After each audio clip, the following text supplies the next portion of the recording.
සේරුවිල මංගල මහා සෑ විහාරයේ විහාරාධිපති තෙම්පත් අවසරයි අලුදෙනියේ සුබෝධි නායක ස්වාමින් වහන්සේ ප්‍රධාන ගරුතර මහා සංඝරත්නයන් අවසරයි. ශ්‍රද්ධාවන්ත පින්වත්නි, අද මේ පින්වතුන්ට ඉතාමත් වටිනා ධර්මයක් ශ්‍රවණය කරන්න ලැබෙනවා. අතිශයින් වටිනා දහම් කරුණු ටිකක් අද දවසේ ධර්ම දේශනාවෙන් සාකච්ඡා කරන්නට අපි බලාපොරොත්තු වෙනවා.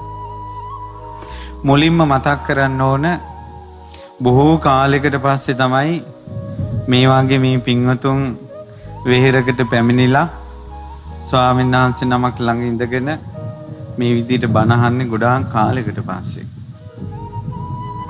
ඉතින් ඒ නිසා ඒ ගැන සන්තෝෂයටපත් වෙන්න ඕන. පින්වතුනි, මීට වසර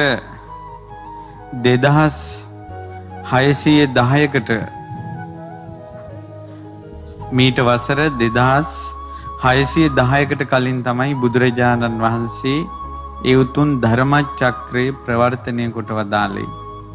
පළවෙනි ධර්ම දේශනාව දේශනා කළේ ඇසළ පොය දවසක. එතකොට මුලින්ම පස්මහ බැලුම් බලලා මහ බෝධිසත්වයෝ මවකුස පිළිසිඳ ගන්නේ ඇසළ පොය දවසක. මහ බෝධිසත්වයන්ගේ අභිනිෂ්ක්‍රමණය සිද්ධ වෙන්නේ ඇසළ පොය දවසක. රාහුල කුමාරයාගේ උප්පත්තිය සිද්ධ වන්නේ ඇසළ පොය දවසක. ඒ වගේම පළවෙනි ධර්ම චක්‍රයේ ප්‍රවර්තනය කරන්නේ ඇසළ පොය දවසක. ඇසළ පොය දවසේ තමයි පළවෙනි මේ මනුස්ස ලෝකේ පළවෙනි මාර්ගඵලලාභී ශ්‍රාවකයා බිහි වෙන්නේ. ඇසළ පොය දවසක තමයි ආර්ය සංඝයා පහළ වෙන්නේ. ඇසළ පොය දවසේ තමයි ස්වර්ණමාලී මහා සෑරජානන් වහන්සේගේ කටයුතු සඳහා මුල්ගල් තියන්නේ.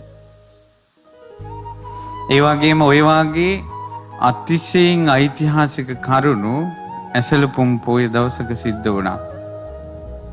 ඒ වගේම මෑත යුගයේ ශ්‍රීමත් දහසක් ශ්‍රී අඟුලිමාල මහරහතන් වහන්සේගේ ධාතුන් වහන්සේලා නිදන් කරලා අඟුලිමාල මහසෑය ඉදුණා.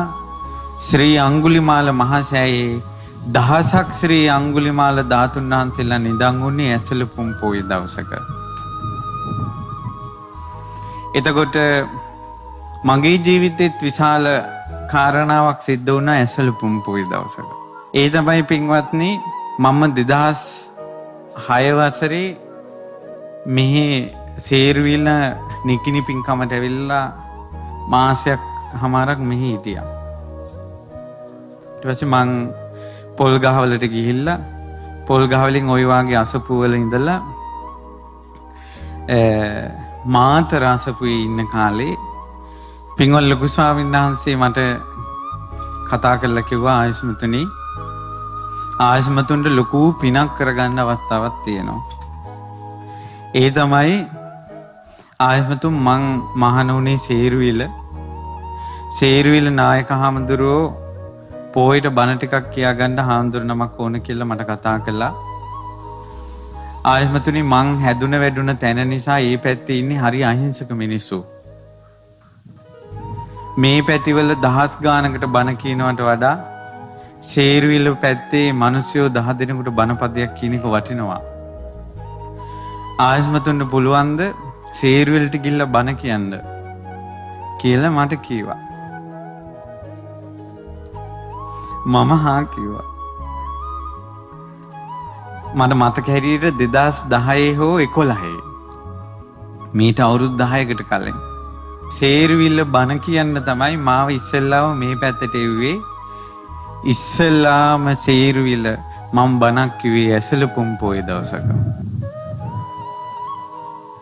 අර එහා පැත්තේ අඹ ගහයට තමයි මිනිස්සු මම හිතේ 50ක් 60ක් විතර ඉන්න ඇති. ඉතින් මට ඒක මතක් වුණා.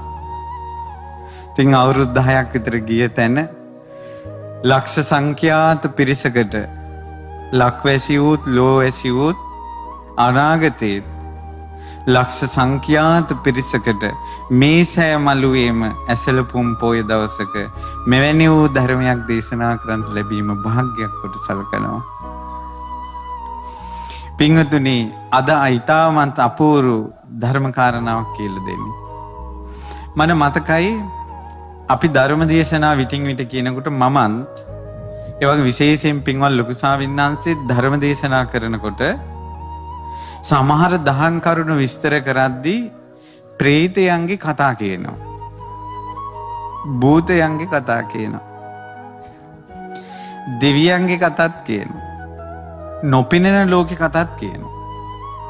මිනිස්සු මැරිලා ගිහිල්ලා ඉපදිලා තියෙන ඒ උප්පත්ති ගැනත් විස්තර කියනවා. කතන්දරත් කියනවා බණට. එතකොට සමහර අය ඔකට මේ අකමැති වෙලා සමහර ගිහි අයත් පැවිදි අයත් කතා කියනවා කියලා උරණ වෙනවා. ඊළඟට මේ ස්වාමීන් වහන්සේලා බණ කියද්දී නොපෙනෙන ලෝකේ භූත කතා කියලා මිනිස්සු බය කරනවා කියලා සමහර මිනිස්සු රවනවා.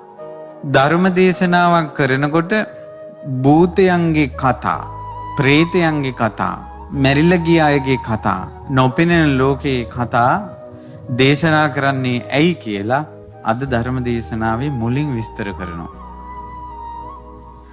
ඊළඟට ඔයාලා කොයි ලෝකෙන්ද මේ ලෝකෙට ආවේ? ඔයාලා මේ ලෝකේ මැරිලා ආයේ කොහෙද යන්නේ? මේ මනුස්ස ලෝකේ ඉතුරු ටිකේ දැන් ගොඩක් කල් අපේ ජීවිතේ දැන් ගෙවිලා. තව ටික දොහයි ජීවත් වෙන්න තියෙන්නේ. ඒ ටිකේ මොනවද ඔයාලා කරන්න ඕනන්නේ කියලා මේ ධර්ම දේශනාවෙන් විස්තර කරලා දෙනවා. පළවෙනියෙන්ම විස්තර කරනවා ධර්ම දේශනාවලදී කතා කියන්නේ ඇයි කියලා. කතන්දර. බුද්ධ දේශනාවකින්ම මේ විස්තර කරන්නේ. මේ දේශනාව නලකපාන සූත්‍රය. කෝසලී තමයි නලකපාන ග්‍රාමයේ තියෙන සාවස්තිය පැත්තේ. අදටත් ඒ නලකපාන ගමේ පොකුණක් ළඟ උණගස් තියෙනවා. ඒ උණගස් වල ඇතුලේ මේ ගැටිති නෑ, කෙලින්ම තනි සිදුර තියෙන්නේ. අදටත් හේතුව මොකද්ද කියලා දන්නවද? අර ඊටමත් ඈත අතීතේ මහ බෝධිසත්වයෝ අදිෂ්ඨාන කරලා රකුසෙක් අරක් ගත්ත පොකුණකින් වතුර බීවපු තැන. පොකුණට බැස්සොත් බහින කෙනා ගිල ගන්නවා. ඒ නිසා බහින් නැතුව අදිෂ්ඨාන කළා, සත්‍යක්‍රියා කළා, උණ ගහේ මැද ගැටිති නැති වේවා කියලා. ඒ උණ පඳුරු වලින් බට කඩාගෙන වතුර බීවා. අදටත් ඒ පැත්තේ ඇති වෙන උණ ගස්වල මැද ගැටිති නැහැ. ඉතින් ඒ ග්‍රාමයේ දින් තමයි මේ දේශනාව වදාළේ. බුදුරජාණන් වහන්සේ ඒ නලකපාන ග්‍රාමයේ වාසය කරද්දී කෑලගස් වනයේක ආනන්ද බගු කිම්බිල අනුරුද්ධ ආදී ශාක්‍ය කුලයෙන් පැවිදි වූ ශාක්‍ය කුමාරවරු ඒ වනයේ වැඩ හිටියා. බුදුරජාණන් වහන්සේ සංඝයාගෙන් අසා වදාලා, පැවිදි වූ ඔබ සුවසේ වාසය කරනවද? මේ මහානකම ගැන කලකිරීමක් නැද්ද? සංඝයා නිහඬයි. බුදුරජාණන් වහන්සේ වදාළා, නම කියලා මහණෙක් හොඳයි කියලා. පින්වත් අනුරුද්ධ, මහානකම ගැන කලකිරීමක් නැද්ද? ස්වාමීනි, පැවිද්ද ගැන කලකිරීමක සිද්ධිවිල්ලක්වත් අපිට ඇති වෙන්නේ නැහැ. බොහෝම අගයි. පින්වත් අනුරුද්ධ පැවිදි වූ කෙනා තමන්ගේ පැවිදි ජීවිතේ සතුටින් ඉන්නේ කොහොඳයි. ඒ බොහෝ දෙනාට හිතසුව පිණිස පවතිනවා.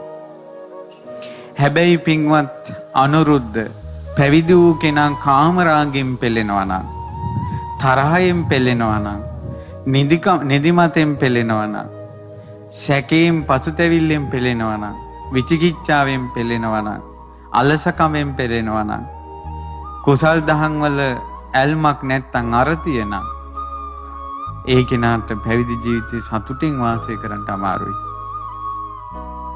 හැබැයි පැවිදි වූ කෙනා ධ්‍යානයක් ලැබලා නම් ආයේ කවදාවත් ඒ කෙනාට ඒ ධ්‍යාන තුල වාසය කරගෙන මාර්ග ප්‍රතිපදාව දියුණු කරද්දී එයාට පැවිදි ජීවිතය ගැන කලකිරීම උපදින්නේ නැහැ.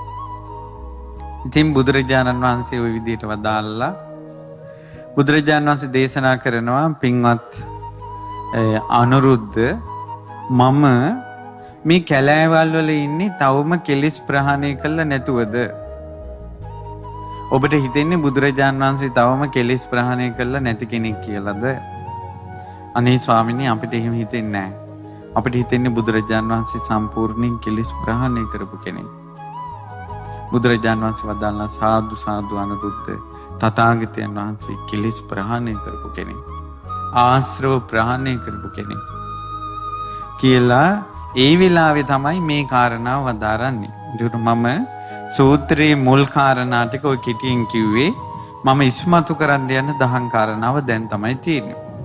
එතකොට බුදුරජාණන් වහන්සේ අහනවා තංකින් මඤ්ඤසි අනුරුද්ධ කං අක්තවසං සම්පස්සමානෝ තථාගතෝ ශාවකේ අබ්බතීතේ කාලකතේ උපපත්තීසු ව්‍යාකරෝති අසු අමුත්‍ර උපපන්නෝ අසු අමුත්‍ර උපපන්නෝති. අනුරුද්ධ ඔබට හිතෙන්නේ මොකද්ද?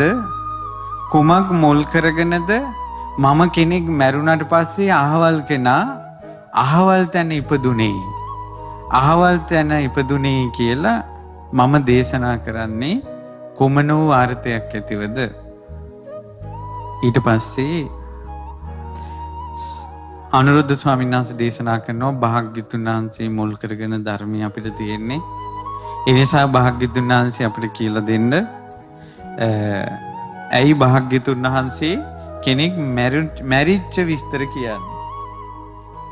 ඒ කියන්නේ අහවලා මැරුණා, අහවල් තැන ඉපදුනා. ඒ වගේම අහවලා මැරුණා, අහවල් තැන ඉපදුනා කියලා කියන්නේ ඇයි? බුදුරජාණන් වහන්සේ වදාලා නකෝ අනුරුද්ධා තථාගතෝ ජන කුහනත්තං. අනුරුද්ධ මේ තථාගතයන් වහන්සේ නොපෙනෙන ලෝකේ කතා කියන්නේ, මැරිලා ගිය අයගේ විස්තර කියන්නේ.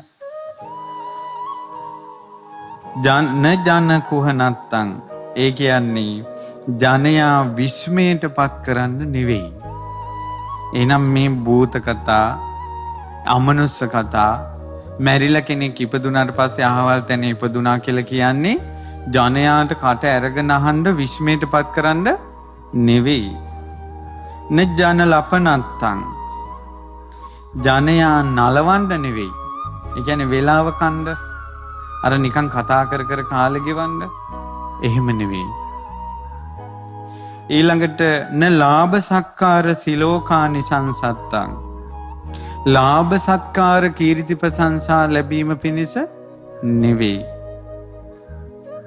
ඊළඟට බුදුරජාණන් වහන්සේ දේශනා කරනවා න ඉති මං ජනෝ ජානාතුති මේ අමනුෂ්‍යයන්ගේ කතා, මැරිලා ගිය අයගේ විස්තර මම මේ විදියට දන්නවා කියලා මා ගැන මිනිස්සු මං මෙහෙම කෙනෙක් කියලා දැනගනිත්වා කියන අදහසින් නෙවෙයි මිනිස්සු නොදන්නා විස්තර කියන්නේ. අහවල් තැන කෙනෙක් මැරිලා ගියාට පස්සේ ඉපදුනා, මෙහෙම ඉපදුනා කියලා කියන්නේ. සන්තිචකෝ අනුරුද්ධා කුලපුත්තා සද්ධා මේ ධර්මය අහන අය අතර ඉන්නවා අනුරුද්ධ සද්ධාවන්ත අය. උලාර වේදා උලාර පාමොජ්ජා උදාර බණහලා හරි සතුටු වෙනවා. ප්‍රමෝදයටපත් වෙන ශ්‍රාවකයෝ ඉන්නවා. ඉතින් තේතං සුත්වා තතත්තාය චිත්තං උපසංහරති. ඒ ධර්මය අහලා එයා ඒකෙන් යමක් ගන්නවා.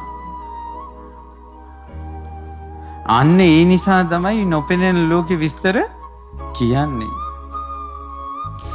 තේ සන්තං අනුරුද්ධා හෝති දීගරත්තං හිතාය සුඛාය අනුරුද්ධ ඒක බොහෝ දෙනාට හිතසුව පිණිස හේතු වෙනවා. මෙන්න මෙහෙමයි බුදුරජාණන් වහන්සේ ඒ කාලේ මැරිච්ච අයගේ විස්තර කියන්නේ. ඔන්න බුදුරජාණන් වහන්සේ දේශනා කරනවා ඔන්න භික්ෂුවකට අහන්න ලැබෙනවා ඉත්තන් නාමෝ බික්කු කාලකතෝ සෝ භගවතා ව්‍යාකතෝ අඤ්ඤාය සන්ටහීති. ඔන්න අහවල් භික්ෂුව අපවත් වුණා. බුදුරජාණන් වහන්සේ භික්ෂුව අපවත් වුණාට පස්සේ කියා හිටිනවා මේ පිරිනිවන් පෑවා. අහවල් භික්ෂුන් වහන්සේ අරහත්ත්වයට පත් වෙලා හිටියේ පිරිනිවන් පෑවා කියලා. මේ බුදුරජාණන් වහන්සේ අර අතීතයේ මේ මැරිච්ච කෙනාගේ විස්තරي කියනකොට අර අහගෙන ඉන්න අයට හිතෙනවා සෝකෝ 50 ආයස්මා සාමන් දිට්ඨෝවා හෝති අනුස්සව සුතෝවා. ඒ මරුණ කෙනාගෙන බුදුරජාණන් වහන්සේ වදාළනේ ඔය අපවත් වුණ භික්ෂුව රහත් වුණා කියලා. එතකොට අර ඒ බණ අහන අය ඒ ස්වාමීන් වහන්සේ දැකලා තියෙනවා. කතා කරලා තියෙනවා. එක්ක ඒ ස්වාමීන් වහන්සේ ගැන අහලා තියෙනවා. කොහොමද අහලා තියෙන්නේ? ඒවන් සීලෝසෝ ආයස්මා හෝසිතිපි. ඒ අපවත් වුණ ස්වාමීන් වහන්සේ මෙහෙම සිල්වත් කෙනෙක්. මෙහෙම සමාධිමත් කෙනෙක්. මේ වාගේ ධර්මයන්ගෙන් යුක්ත කෙනෙක්. මේ වාගේ ප්‍රඥාවෙන් යුක්ත කෙනෙක්. මේ වාගේ වැඩ වාසය කරපු ස්වාමීන් වහන්සේ නමක් කියලා මේ වාගේ විමුක්තියටපත් වූ කෙනෙක් කියලා තොරතුරු දැන ගන්නවා. සෝ තස්ස සද්ධංච සීලංච සුතංච ඡාගංච පඤ්ඤංච අනුස්සරන්තෝ. ආන්නේ කෙනා අර පිරිනිවන් පාපු රහතන් වහන්සේගේ ශ්‍රද්ධා සීල ශ්‍රුත ත්‍යාග ප්‍රඥා ගුණ සිහි කරලා තතත්හය චිත්තං උපසංහරති. මමත් ඔය ගුණ පුරුදු කරනවා කියලා ඒ පිණිස කටයුතු කරනවා.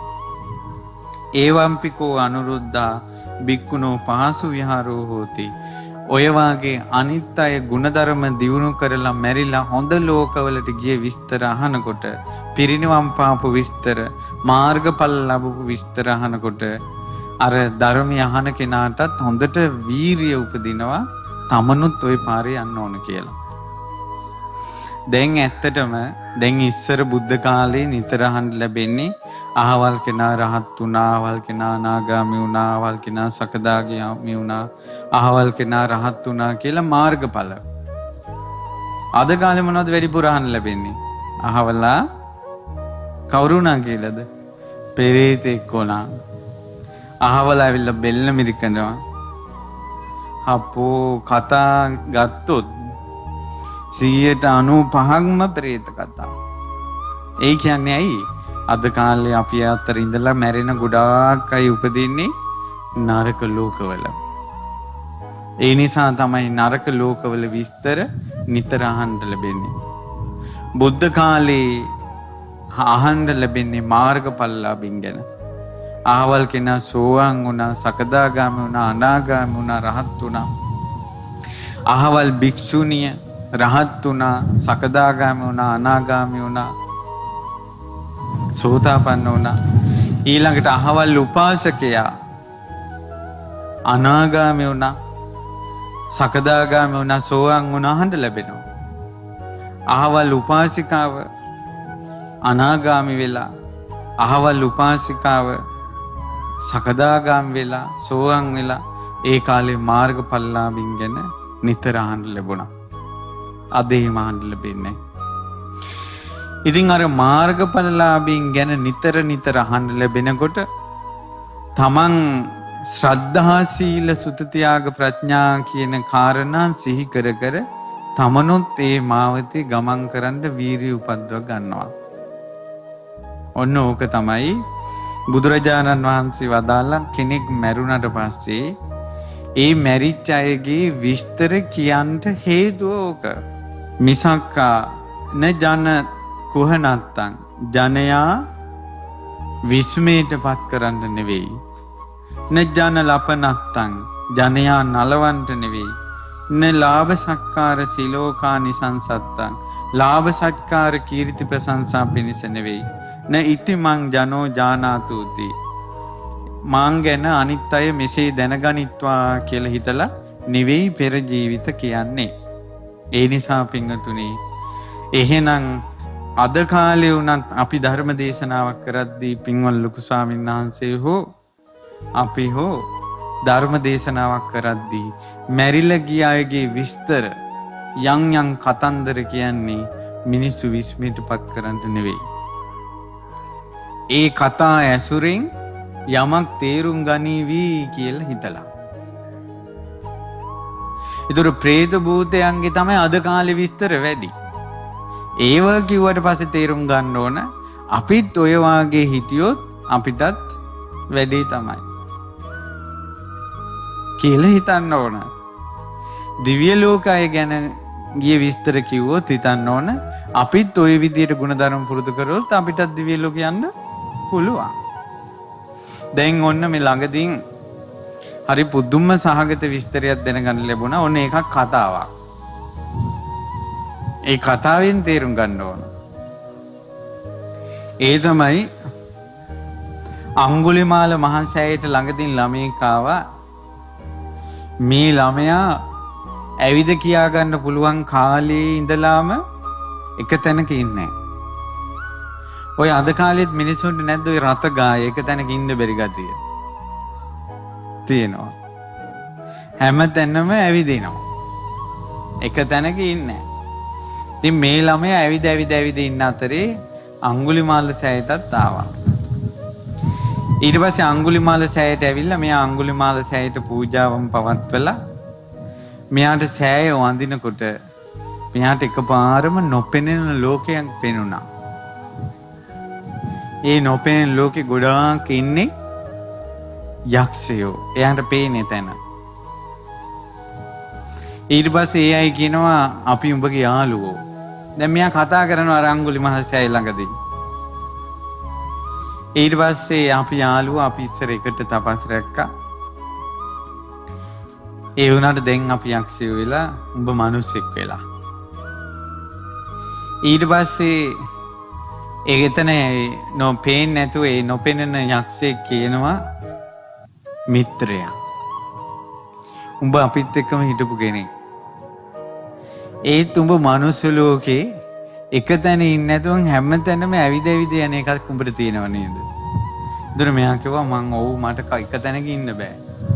දඟලනවා. දැන් මේ තැනකාවත් මළුවක මෙහෙම ඉඳගෙන පැයක්මාරක් ඉන්න බෑ.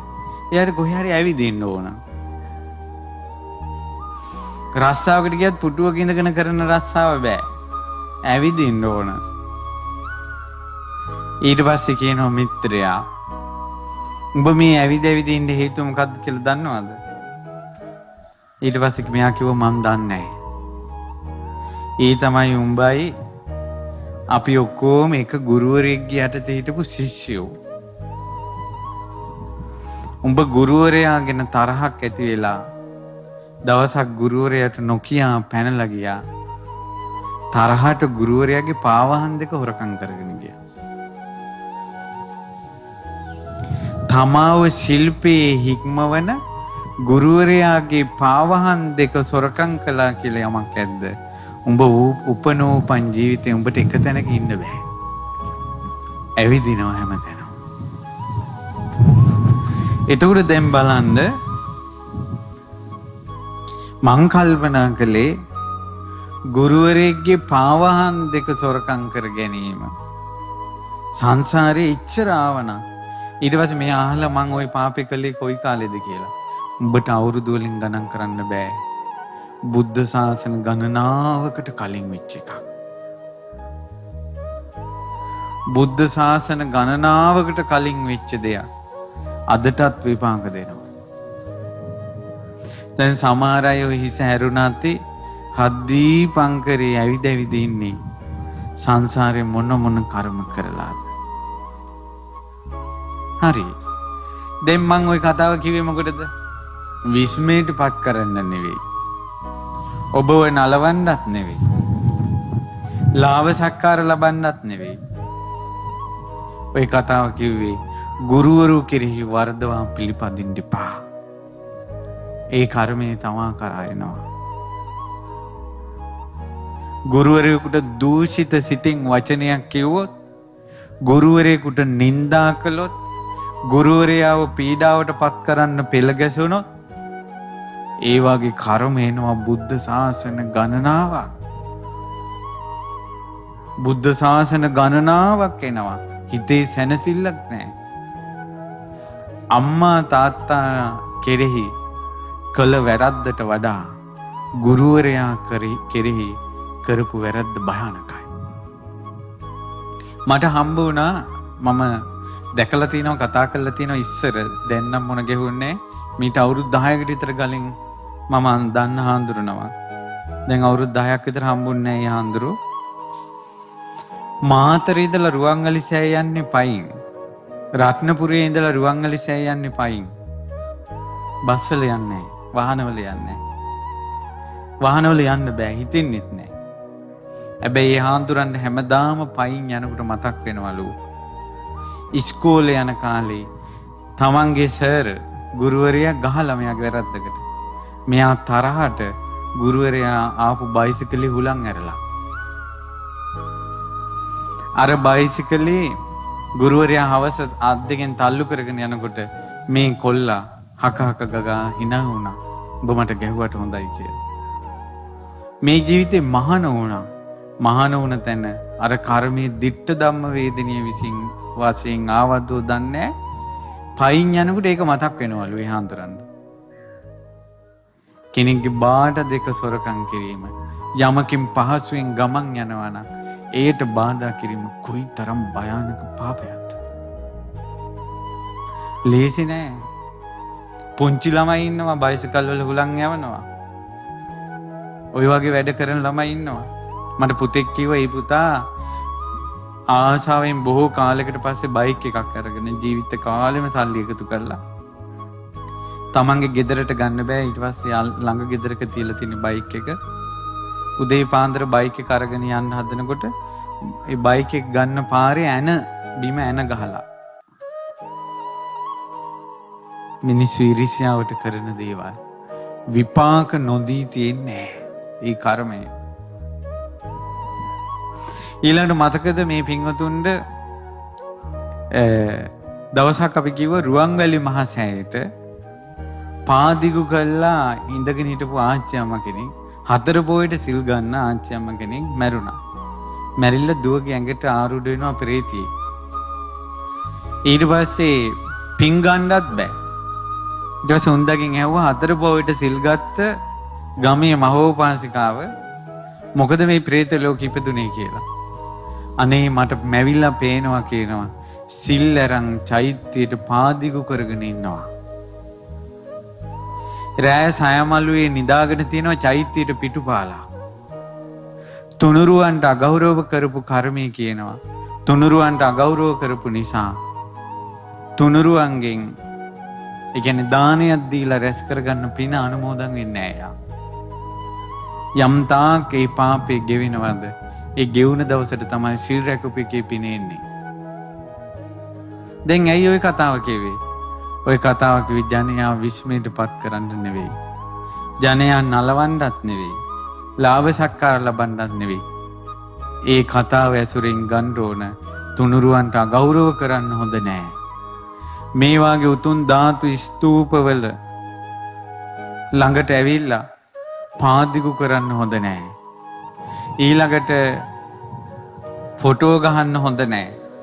අගෞරව කරන්න හොඳ නෑ. බුදු ගුණ සිහි කර කර වන්දනා කරන්න ඕන කියන පණිවිඩය දෙන්නයි. තව දවසක් ඔබට කතාවක් කිව්වා මතකද? පින්වත්නි, ඒ තමයි තරුණ කොල්ලෙකුයි කෙල්ලෙකුයි සෑයක් වදින්න ඇවිල්ලා මම මතක හිටියට රුවන්වැලි මහ සෑය. ඒ දෙන්න මල් පූජා කරලා පැතුවා උපනෝපන් ජීවිතේ එකට ඉමු කියලා. කය බිඳලා මරණය මැති කෙල්ල නාග ලෝකෙ ඉපදුණා, කොල්ල මනුස්ස ලෝකෙ ඉපදුණා. කොල්ල මනුස්ස ලෝකේ පැවිදි වුණා. පැවිදි වුණාට පස්සේ අර නාගිනිය ඇවිල්ලා එයා පැවිදි ජීවිතෙන් චුත කළා. අපි දෙන්න එකට නම් නිවන් දකිමු කිව්වේ. ඇයි උඹ කලබල වෙන්නේ? දැන් ඊට පස්සේ දැන් ওই කතාව අපි විස්තර කරලා කිව්වා. කිව්වේ විස්මයටපත් කරන්න නෙවෙයි. ඔබව නලවන්නත් නෙවෙයි. මේ වාගේ ධාතු සෑයවල් ළඟ කාම ප්‍රාර්ථනා කරන්න එපා කියලා. මට ළඟදීන් මේ පුතා ආපහු මොන ගැහුණා. මම ওই විස්තරේ මීට කලින් ධර්ම දේශනාවක කළා. ඊට පස්සේ ළඟදීන් මේ දරුවා මොන ගැහුණා. මොන ගැහුණාට පස්සේ අපි ඉස්සරහා පිටම අර දරුවාගේ ඇඟට අර නාගිනි ඇවිල්ලා කියනවා මම අපිට යන්න ඕන මට යන්න ඕන. කියන්නේ නායාටත් යන්න ඕන. මේ කොල්ලටත් බේරෙන්න ඕන. නමුත් දෙන්න වෙන් වෙන්නේ නැහැ. ධාතු සෑයකට ළඟ කරපු ප්‍රාර්ථනාව.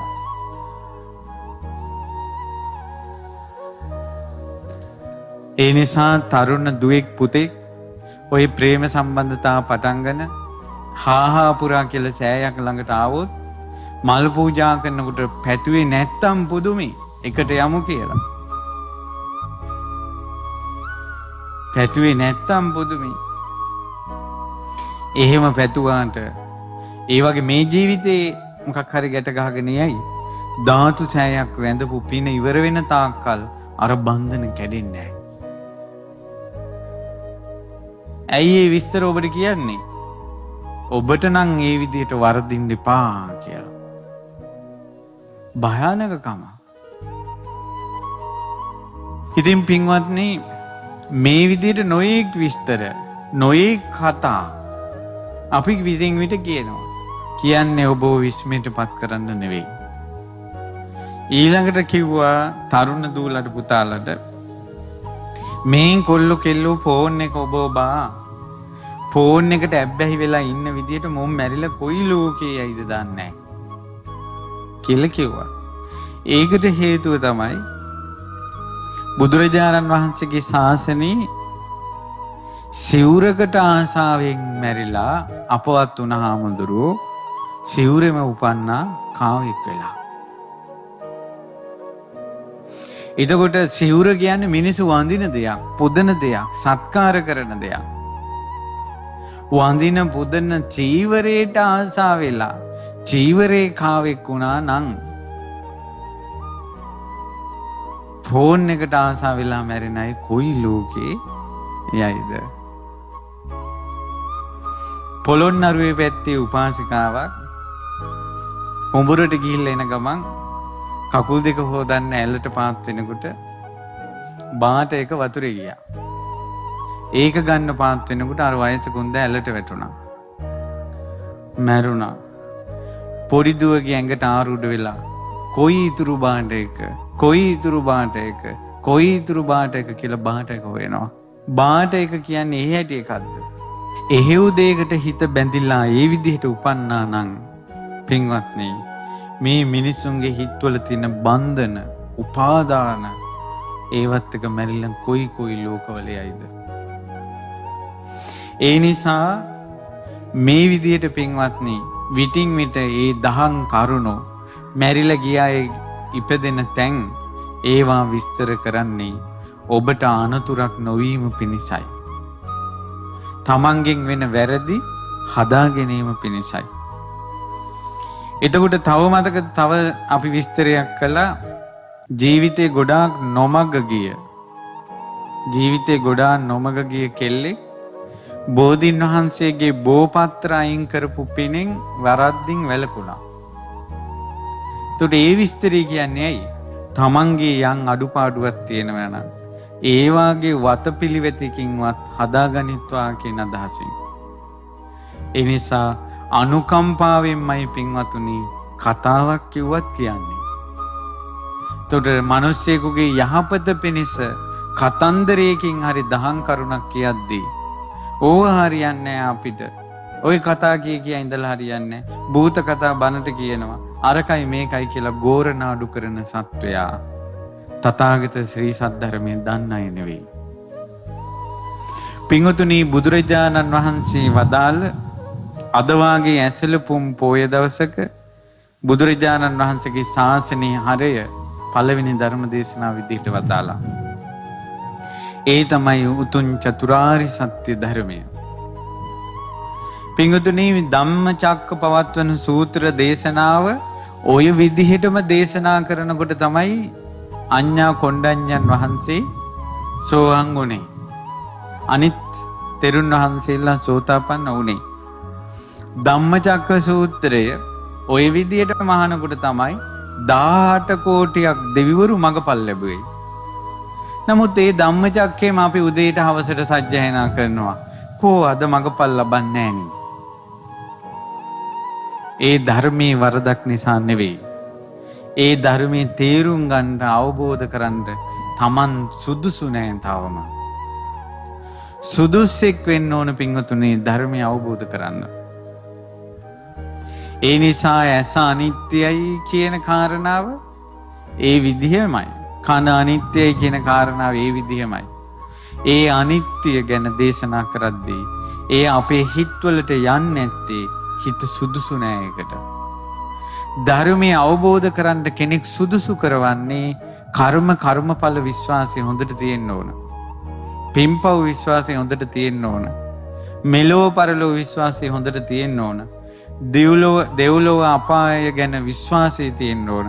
බුදුරජාණන් වහන්සේ ගැන ශ්‍රද්ධාව තියෙන්න ඕන. ලෞකික සම්මාදිට්ඨිය පිරෙන්න තමයි ලෝකෝත්තර සම්මාදිට්ඨියට හිත සුදුසෙක් බවට පත් කරවන්නේ. ඉතින් ඒ නිසා පින්වතුනි ඔය කතා ඉගෙන ගැනීම ගැන ඔය විදිහට ඉගෙන ගන්න මේ තේරුම් ගන්න මේ කතන්දර කියන්නේ ඔබට මේ නිකං කාලේ ගත කරන්න එහෙම එකට නෙවෙයි හැම කතාවකින්ම හැම දේශනාවකින්ම ජීවිතේට ගන්න දෙයක් තියෙනවා. ඊළඟට ආය මම කියවනේ එක එක ලෝකවලින් ආපු අයගේ විස්තර ටිකක් අද අපි කතා කරමු කියලා. ඒ තමයි පින්වත්නි ඔන්න මේ අපේ මිනිස්සු අතරම ඉන්නවා දිව්‍ය ලෝකේ ඉඳලා ආපු අය. සමහරට ඔබ දිව්‍ය ලෝකේ ඉඳලා ආපු කෙනෙක් වෙන්න පුළුවන්.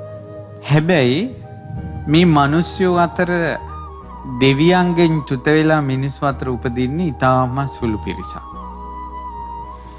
මහ පොළොවේ නියසිලට පස් පිටක් ගත්තොත් මහ පොළොව වගේ ප්‍රමාණයක් පින්වතුනි මැරිලා ගිහිල්ලා උපදින්නේ සතර අපායේ.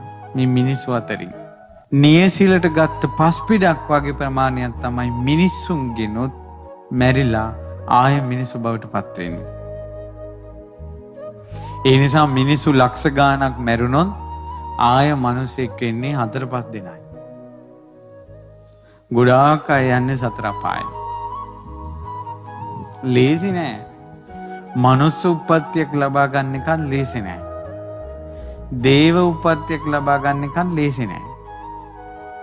දැන් මේ සමහර වෙලාවට අපි ධර්ම දේශනා කරනකොට දිව්‍ය ලෝක ගැන විස්තර කරලා ඔන්න දිව්‍ය ලෝකේ යන්න බණ කියනවා. දිව්‍ය ලෝකේ යන්න බණ කියනවා.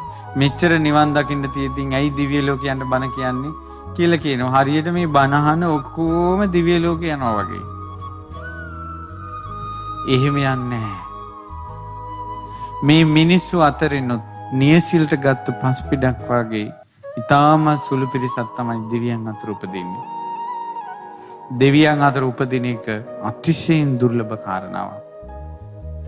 ඉතින් පින්වත්නි දෙවියන් අතර ඉපදුන කෙනා එකපාරම දැන් ඔය ඇක්සිඩන්ට් වෙලා මැරෙනවා වගේ දිව්‍ය ලෝකෙ හිම එකපාරම මෑ චුත වෙන්නේ නැහැ. චුත වෙන්න ලං වෙනකොට ලකුණු පහළ වෙනවා. ඒ තමයි දෙවියෙක් දිව්‍ය ලෝකෙන් චුත වෙනකොට ඒ දෙවියාගේ මල් මාලා කලින්ම පරවෙන්න ගන්නවා. දැන් අපි ගමු චාතුම් මහරජකේ කියලා. චාතුම් මහරජකේ දෙවි කෙනෙක් නම් චාතුම් මහරජකේ ආයුෂ අවුරුදු මනුස්ස අවුරුදු 90ක් ඒ දිව්‍ය ලෝකයේ ආයුෂ. ඒතර සම්පූර්ණ ආයුෂ ගෙවන දෙවියේ උපන්දා ශරීරයට පළඳගෙන සිටින මල් මාලා අවුරුදු 90ක් ගිය තැනත් ඒ විදිහමයි. හැබැයි චුත වෙන්න ආසන්න වෙනකොට ඒ මල් මාලා පර වෙනවා. ඒ දෙවිවරුන්ට දාඩිය දාන්නේ නැහැ. යම් දෙවියෙකුගේ ඇඟේ දාඩිය දැම්මොත්, කිහිලිවල දාඩිය දැම්මොත් ඒකේ අර්ථය තමයි මේ දෙවියා තව ටික දවසකින් චුත වෙනවා කියලා. ඊළඟට දෙවියන්ට වස්ත්‍ර කිලිට වෙනවා දෙවියන්ගේ. දිව්‍ය ලෝකේ දිව්‍ය වස්ත්‍ර හොදනවා කියලා එකක් නෑ. අවුරුදු ලක්ෂ 90ක් ඇන්දත් දැන් ගත්තා වගේ තමයි.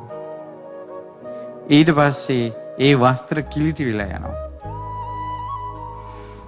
ඉතින් පින්වත්නි ඊළඟට ඒ දෙවියන්ට දිව්‍ය විමානේ හිත අලවන්නේ නැහැ.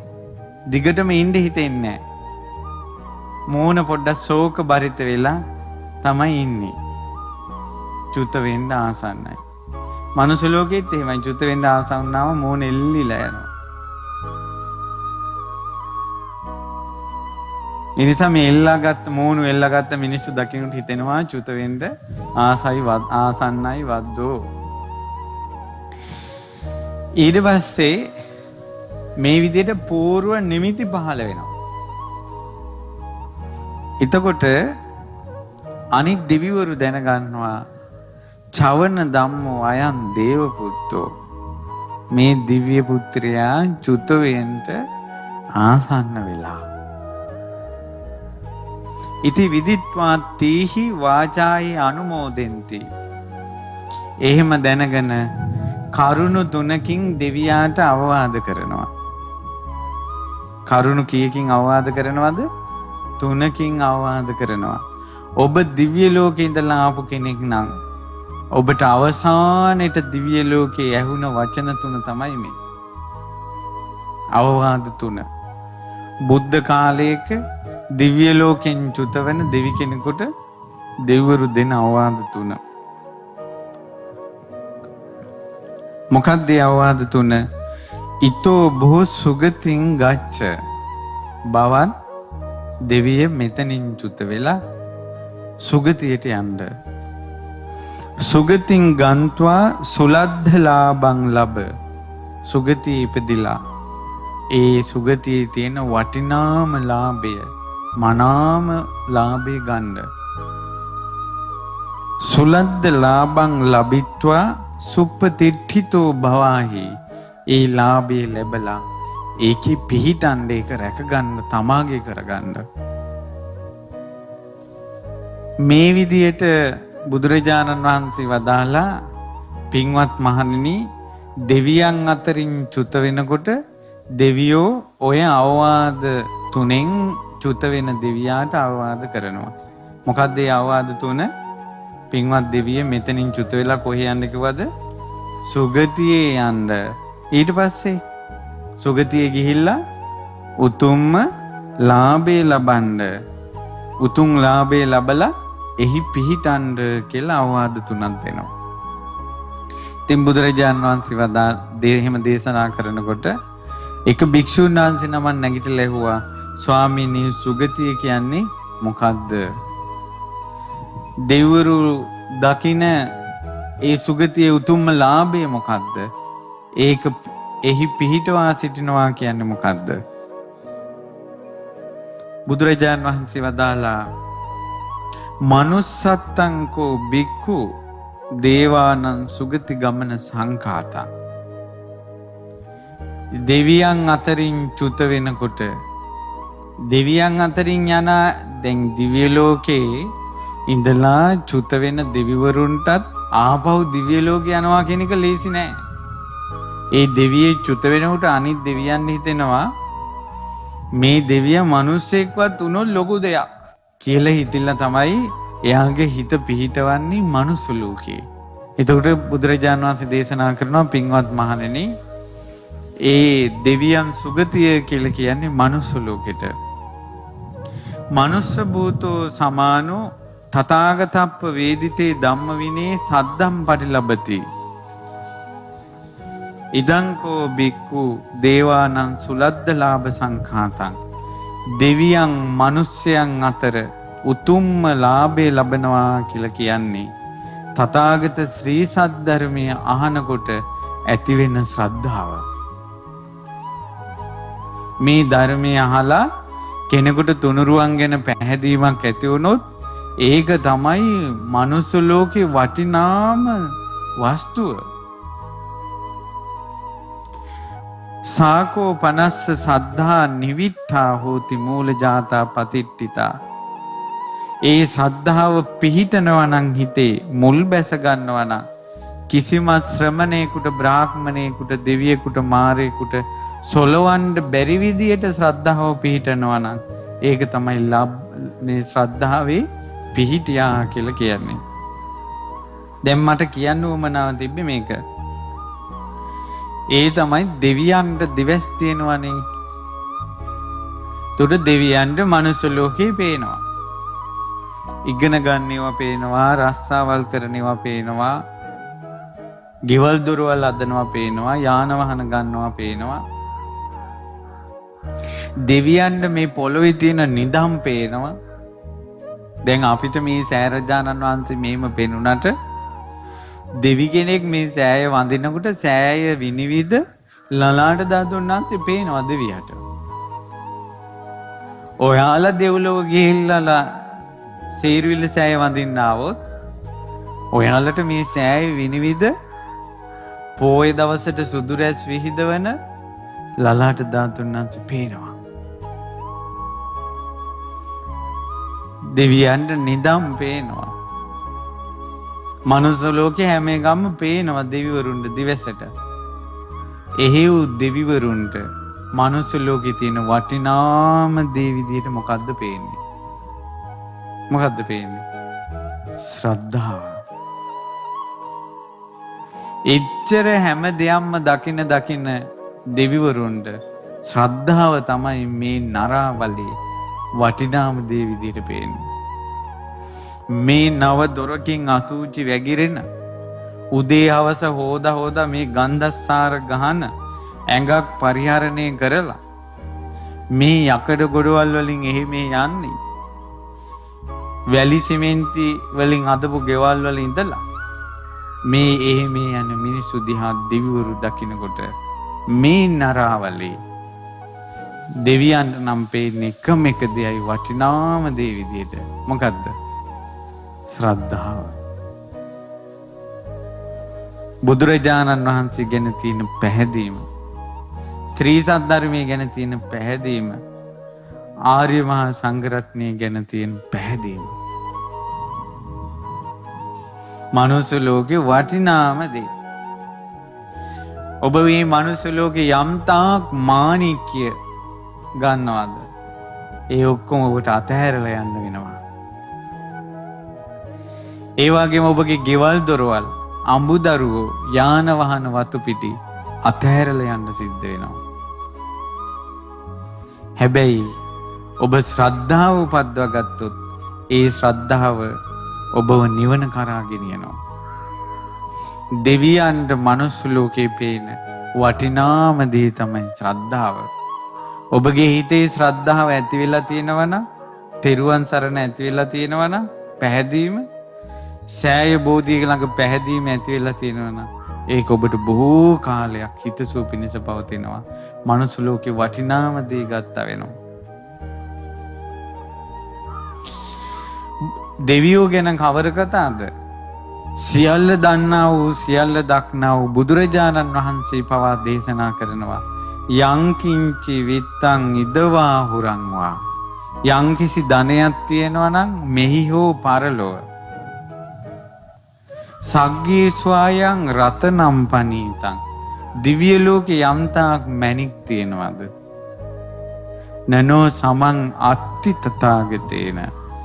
ඒ කිසිම වස්තුවක්, ධනයක්, මාණික්කයක් බුදුරජාණන් වහන්සේට සමාන නැහැ. ඉදම්පි බුද්ධේ රතනම් පනීතං. බුදුරජාණන් වහන්සේ තුල පවතින මාණික්කයක් ඕක. මේ සත්‍යානුභාවයෙන් සැබෑ බසින් සෙත් වේවා කියලා සෙත් පතනකොට විශාලා මහනුවර තුම්බියක් දුර වෙලා ගියා. බුදුරජාණන් වහන්සේ බුදු ඇසින් පවා තුන් ලෝකෙම වටින මාණික්‍ය විදියට දැක්කේ බුද්ධ රත්නය. බුද්ධ රත්නය, ධර්ම රත්නය, සංඝ රත්නය. තුනුරුවන්ට පැහැදුනොත් හිඟා කන මිනිස්සෙක් හරි. තුනුරුවන්ට පැහැදුනොත් වටිනාම දේ ගත්තා වෙනවා. එයා ළඟ තමයි වටිනාම දේ තියෙන්නේ. ඒක රැක ගන්න ඕන. ඒ කාලේ හිඟන මිනිස්සෙක් මේ මිනිසුන්ගෙන් ඉඳුල් කකා හිටපු මිනිස්සෙක් බුදුරජාණන් වහන්සේට පැහැදුනා. ශ්‍රද්ධාවෙන් හිටියා. ඒ මිනිසයා මැරිලා ගිහිල්ලා දිව්‍ය ලෝකේ උපන්නා. සග්දෙවිඳු වගේ සැප සම්පත් විඳිනවා. අනිත් දෙවිවරු අර දෙවියා එනකොට පිටිපස්සට යනවා. ඔළුව පාත් කරනවා. ඔතන හිටපු එක දෙවිවරු කීප දෙනෙක් මෙයාගේ පෙර ජීවිතේ දැක්කා. පෙර ජීවිතේ දැකලා කතා වුණා බලාපල්ලකෝ. නැත්තම් කියන නැති බලන්න දෙවිවරුනි. මේ දෙවියා කලින් ජීවිතේ හිඟන මිනිස්සෙක්. මිනිස්සුන්ගේ ඉඟුල් කකා හිටිය ගෙවල් වලින් පන්න ගත්තා. දැන් අපේ මේ දිව්‍ය ලෝකෙට ආවට පස්සේ අපි අයින් වෙන්න එපා ඒ දෙවියා එනකොට. සග්දෙවිඳු වගේ නෙවෙයි. සග්දෙවිඳු ඊට පස්සේ මේ කතාව ඇවිල්ලා කිව්වා දෙවිවරුනි ඔහොම කියන්න එපා. මෙයා ඒ කාලේ දුප්පත් වෙලා හිටියා තමයි. නමුත් මනුස්ස ලෝකේ වටිනාම දේ ගත්ත නිසා දැන් දෙවියන් අතර දිව්‍ය ආයු වර්ණ සැප බලයෙන් වැඩි. මොකද්ද? මෙයා මනුස්ස ලෝකේ බුදුරජාණන් වහන්සේට පැහැදුනා. ධර්මයට පැහැදුනා. සංඝ රත්නයට පැහැදුනා. පංචශීලී රැක්කා. පින්වතුනි දිව්‍ය ලෝකේ උපදින අය අතරින් ශ්‍රද්ධාවන්තව උපදින දෙවිවරු අනිත් දෙවිවරුන්ට වැඩිය බලයෙන් වැඩි. ආයු වර්ණ සැප බලයෙන් වැඩි. එච්චර වටිනා දෙයක් පින්වතුනි මේ ශ්‍රද්ධාව කියන එක. ඉතින් බුදුරජාණන් වහන්සේ දේශනා කළා දෙවිවරු දිව්‍ය ලෝකෙන් චුත වෙන හිතවත් දෙවිවරුන්ට ඔය අවවාද තුන කරන්නේ. සුගතියට යන්න, ඒ මනුස්ස ලෝකෙට යන්න. මනුස්ස ලෝකෙට ගිහිල්ලා මේකේ විස්තර තියෙනවා. ඊතෝ බෝ සුගතින් ගච්ඡ මනුස්සානං සහව්‍යතං මනුස්ස භූතෝ සද්ධම්මේ ලබ සද්ධං අනුත්තරං. මනුස්ස ලෝකේ නැමැති සුගතියට ගිහිල්ලා ශ්‍රී සද්ධර්මය අහලා අනුත්තර පැහැදීමට ශ්‍රද්ධාවටපත් වෙන්න. සාතේ සද්ධා නිවිට්ඨස්ස මූල ජාතා පතිට්ඨිතා යාව ජීවං අසංහීරා සද්ධම්මේ සුප්පවේදිතේ. මනාව දේශනා කරපු ඒ ශ්‍රී සද්ධර්මයේ ගැන තුනුරුවන් ගැන ඇතිවෙච්ච පැහැදීම කවදාවත් නැති කරගන්න එපා. කාය දුච්චරිතං හිත්වා වති දුච්චරිතානිච මනෝ දුච්චරිතං හිත්වා යංචන්නේ දෝෂ සංහිතා. ඒ තමයි බුදුරජාණන් වහන්සේ දේශනා කරනවා කයෙන් වචනෙන් සිතෙන් යම්කිසි වරදක් තියෙනවා නම් මිනිස්සු අතින් සිද්ධ වෙන මනුස්ස ලෝකෙට ගියාට පස්සේ ඒ වැරදි කරන්න එපා කියනවා. ඒතර දෙවියෝ කියන්නේ මේ වැරදි මනුස්ස ලෝකෙ මිනිස්සු අතින් වෙන වැරදි කරන්න එපා කියලා මේ අවවාද කරනවා කලින්ම. තතෝ ඕපදිකං පුඤ්ඤං කତ୍වා දානේන තම්බහුං. තමන් සමග තියෙන පින් ගොඩාක් කරන්න, දන් දෙන්න. දැන් මේ දෙවියන්ට මනුස්ස ලෝකෙට එද්දින් කියන ඒවා. අඤ්ඤේපි මච්චේ සද්ධම්මේ බ්‍රහ්මචරියේ නිවේසේ අනිත් අයට බණපද කියලා දෙන්න. අනිත් අයටත් බඹසර ගැන කියලා දෙන්න. ඉමාය අනුකම්පාය දේවා දේවං යදා විදු.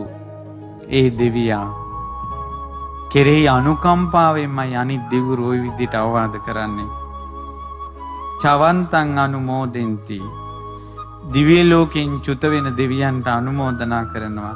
ඒහි දේව පුනප්පුනං දිව්‍ය රාජ්‍ය නැවත නැවත අපි අතරටම එන්න කියලා. එතකොට ඔන්න දිව්‍ය ලෝකෙන් චුත වෙලා මනුස්ස ලෝකෙට ආපු කෙනෙකුට දෙවිවරු දුන්න අවවාදය. දැන් බලන්න ඔබ දෙවියන් අතර චුත වෙලා දෙවියන් අතරින් චුත වෙලා මනුස්ස ලෝකෙට ආපු කෙනෙක් නම් ඔයාලා දැන් ඔයාලගේ හිත මිත්‍ර දෙවිවරු දුන්න අවවාදවල ඔයාලා කටයුතු කරනවද කියලා. දැන් අපි කියමුකෝ මිනිසුන්ට දෙවියන්ගේ උපකාර නැහැ කියනවනේ. අපි යම් වැඩකට කවුරු හරි යැවුවොත් ඒ වැඩේ හරියට කරන කෙනාටද අපි උපකාර කරන්නේ අපේ කියපු දේ ගණන් ගන්න නැති එක්කෙනාටද? අපි පවරපු වැඩේ හරියට කරනවා නම් උපකාර කරනවා. ඇයි අපි මේ අවුපු වැඩේ හරියට යක් කරනවා කියලා. නැත්නම් උපකාර කරන්නේ. ඒ වගේ දිව්‍ය ලෝකේ ඉඳලා දෙවිවරු මනුස්ස ලෝකෙට උඹ ඵලයන් කියලා එවන්නේ ඔය වැඩ ටිකට. ඒ කියන්නේ ශ්‍රද්ධාව උපද්දවගෙන ඒ ශ්‍රද්ධාව රැකගෙන වරෙල්ලා ආපහු කියලා.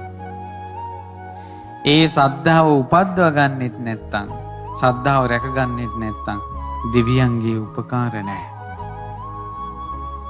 පින්වතුනි දෙවියන්ට පේනවා මනුස්ස ලෝකේ නරාවලක් වගේ. පායාසි රාජඤ්ඤ සූත්‍රයේ තියෙනවා මනුස්ස ලෝකේ දෙවියන්ට පේන්නේ වැසිකිලි වලක් වගේ කියලා. ඒ නිසා දෙවිවරු දන්නවා මේ මනුස්ස ලෝකෙට ආවොත් අද කාලේ ඉවරයි කියලා. ඇයි ඉවර? නිന്ദා අපාස අවලාද. අද මට අර පොලිසිය මහත්තයෙක් ඇවිල්ලා කතා කළා මාත් එක්ක මේ සේරුවිල 180ක් පිරිමි හවසට වැනෙනවා වපාරේ. මං හිතේ උලන්සරට වෙන්න ඇති.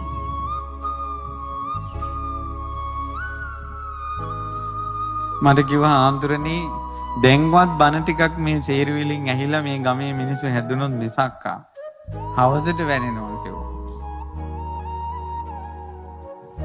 එතකොට දැන් දිව්‍ය ලෝකෙ ඉඳලා ආවනම් ලලාට ධාතු දෙවිවරු කියන්නේ නැති ඵලයන් ලලාට ධාතු සෑය වැඳ වැඳ හිටපන් කියලා සේරුවිල්ට එව්වා කියන්නකෝ. උඹනවා සෑය පේන්නේ. ඉතින් ඒ නිසා මේ මිනිස්සු ඉන්න දුක් කංකටළු වලින් ගැලවිල්ලක් නැහැ.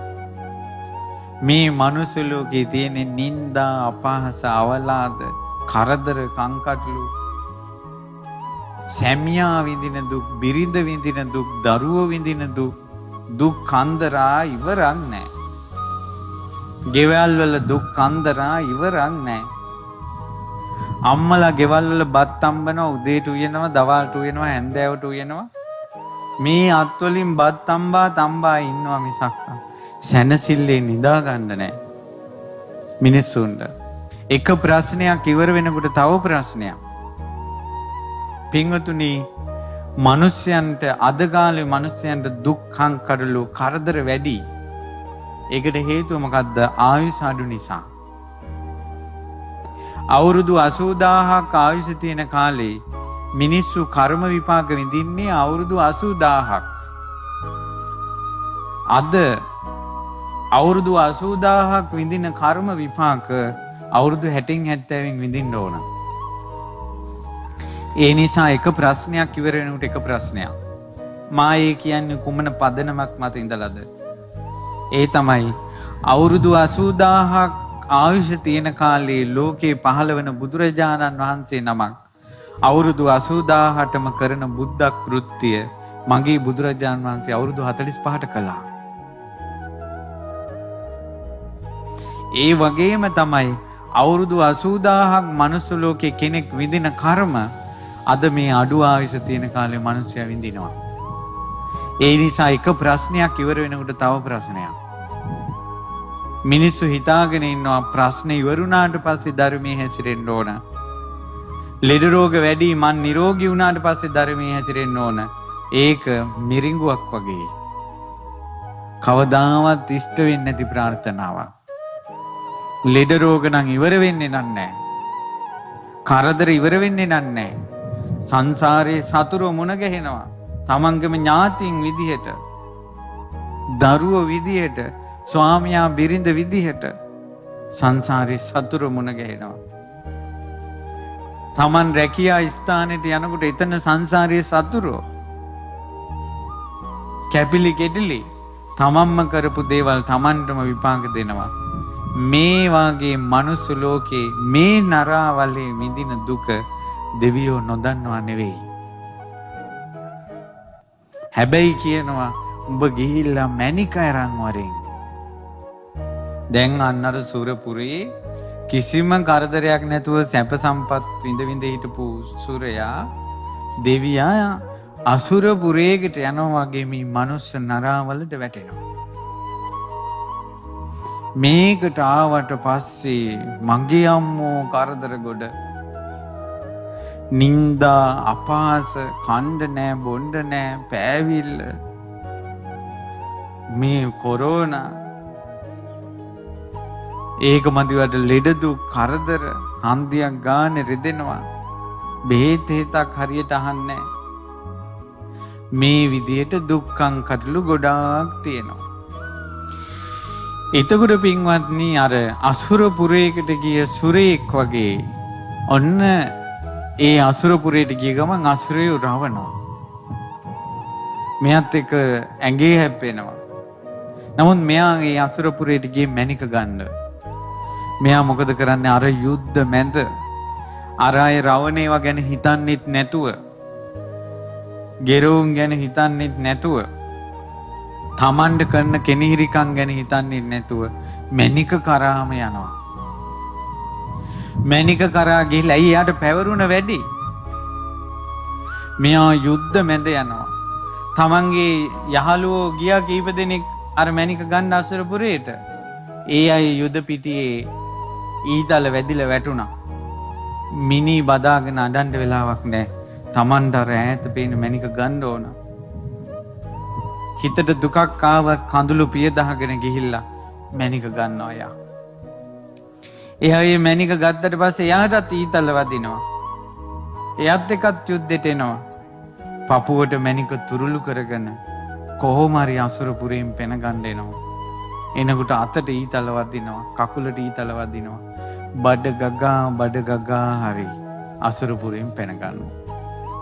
පෙන ගන්නකොට අර දෙවිවරු කියනවා පුදුම ගැලවිල්ලක් උඹ ගැලවුනේ.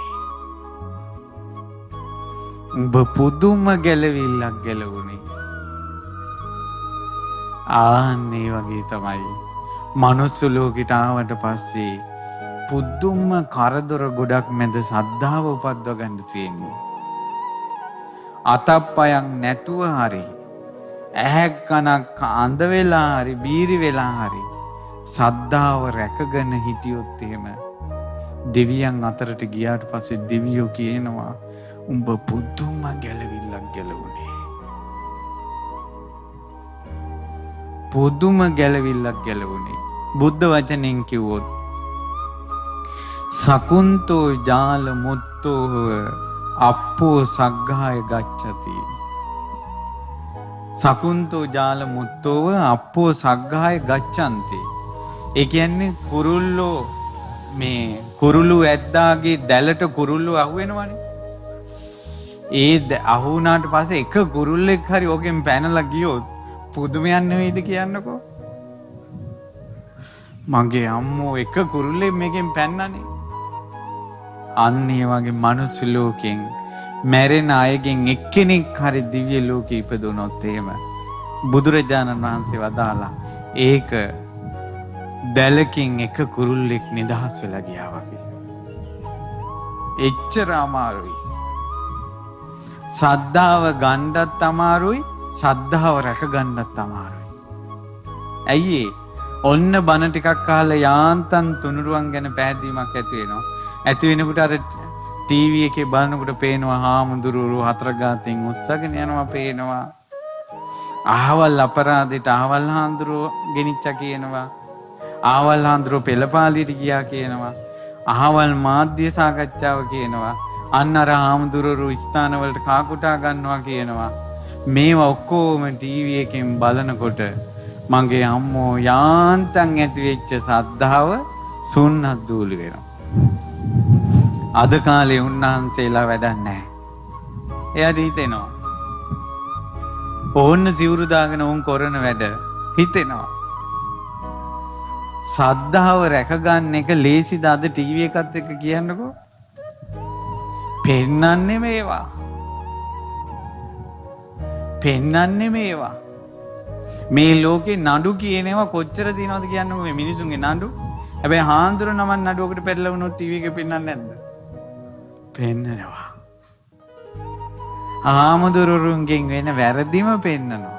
ඒවා හැමදාම ඇහැට පේන්න සද්ධාවට කොච්චර වදිනවද?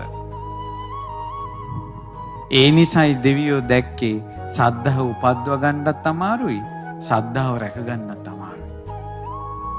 ඒ නිසා මේ බණහන අය අතර එක්කෙනෙක් හරි ඉන්නවනම් මම උපද්වාගත්ත සද්ධාව කවදාවත් වෙනස් කරන්නේ නැහැ කියන අදිෂ්ඨානෙන් ඔහුට ආශිර්වාද පිණිසයි මේ ධර්ම දේශනාව කරන්නේ. තමන් දකින බණහාපු ආමුදුරුණත් ඔක්කොම වෙනස් වුණත් මන් නම් මගේ සද්ධාව වෙනස් කරගන්නේ.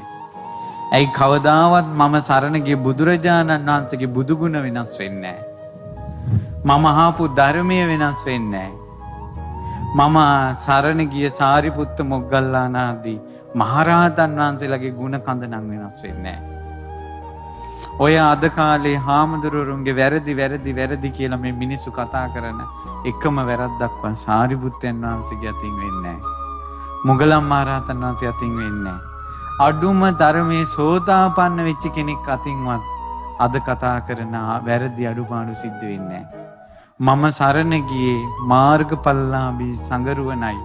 මම ඒ නිසා මම මගේ සරණ රැක ගන්නවා කියලා පැය 24ෙම ටීවී වල හාමුදුරුවරුන්ගේ වැරදි කතා කළත් සද්ධාව වෙනස් කරගන්නේ. ආන්න ඒ වගේ අය තමයි දෙවියන් අතර උපදින්නේ. මේ කාලයකට සද්ධාවන්ත වෙලා කාලයකට සද්ධාව නැති කරගෙන මේ චංචල වෙලා ඉන්න චරිත දෙවියන් අතර උපදින්නේ. දැන් සද්ධාවේ හැටි බලන්න තව මෙහි ඉන්නවද දන්නේ. සේරුවිල කලින් හිටියා මට මතක හැටියට නම ජුවානිස්සීයා. තාම ඉන්නවද?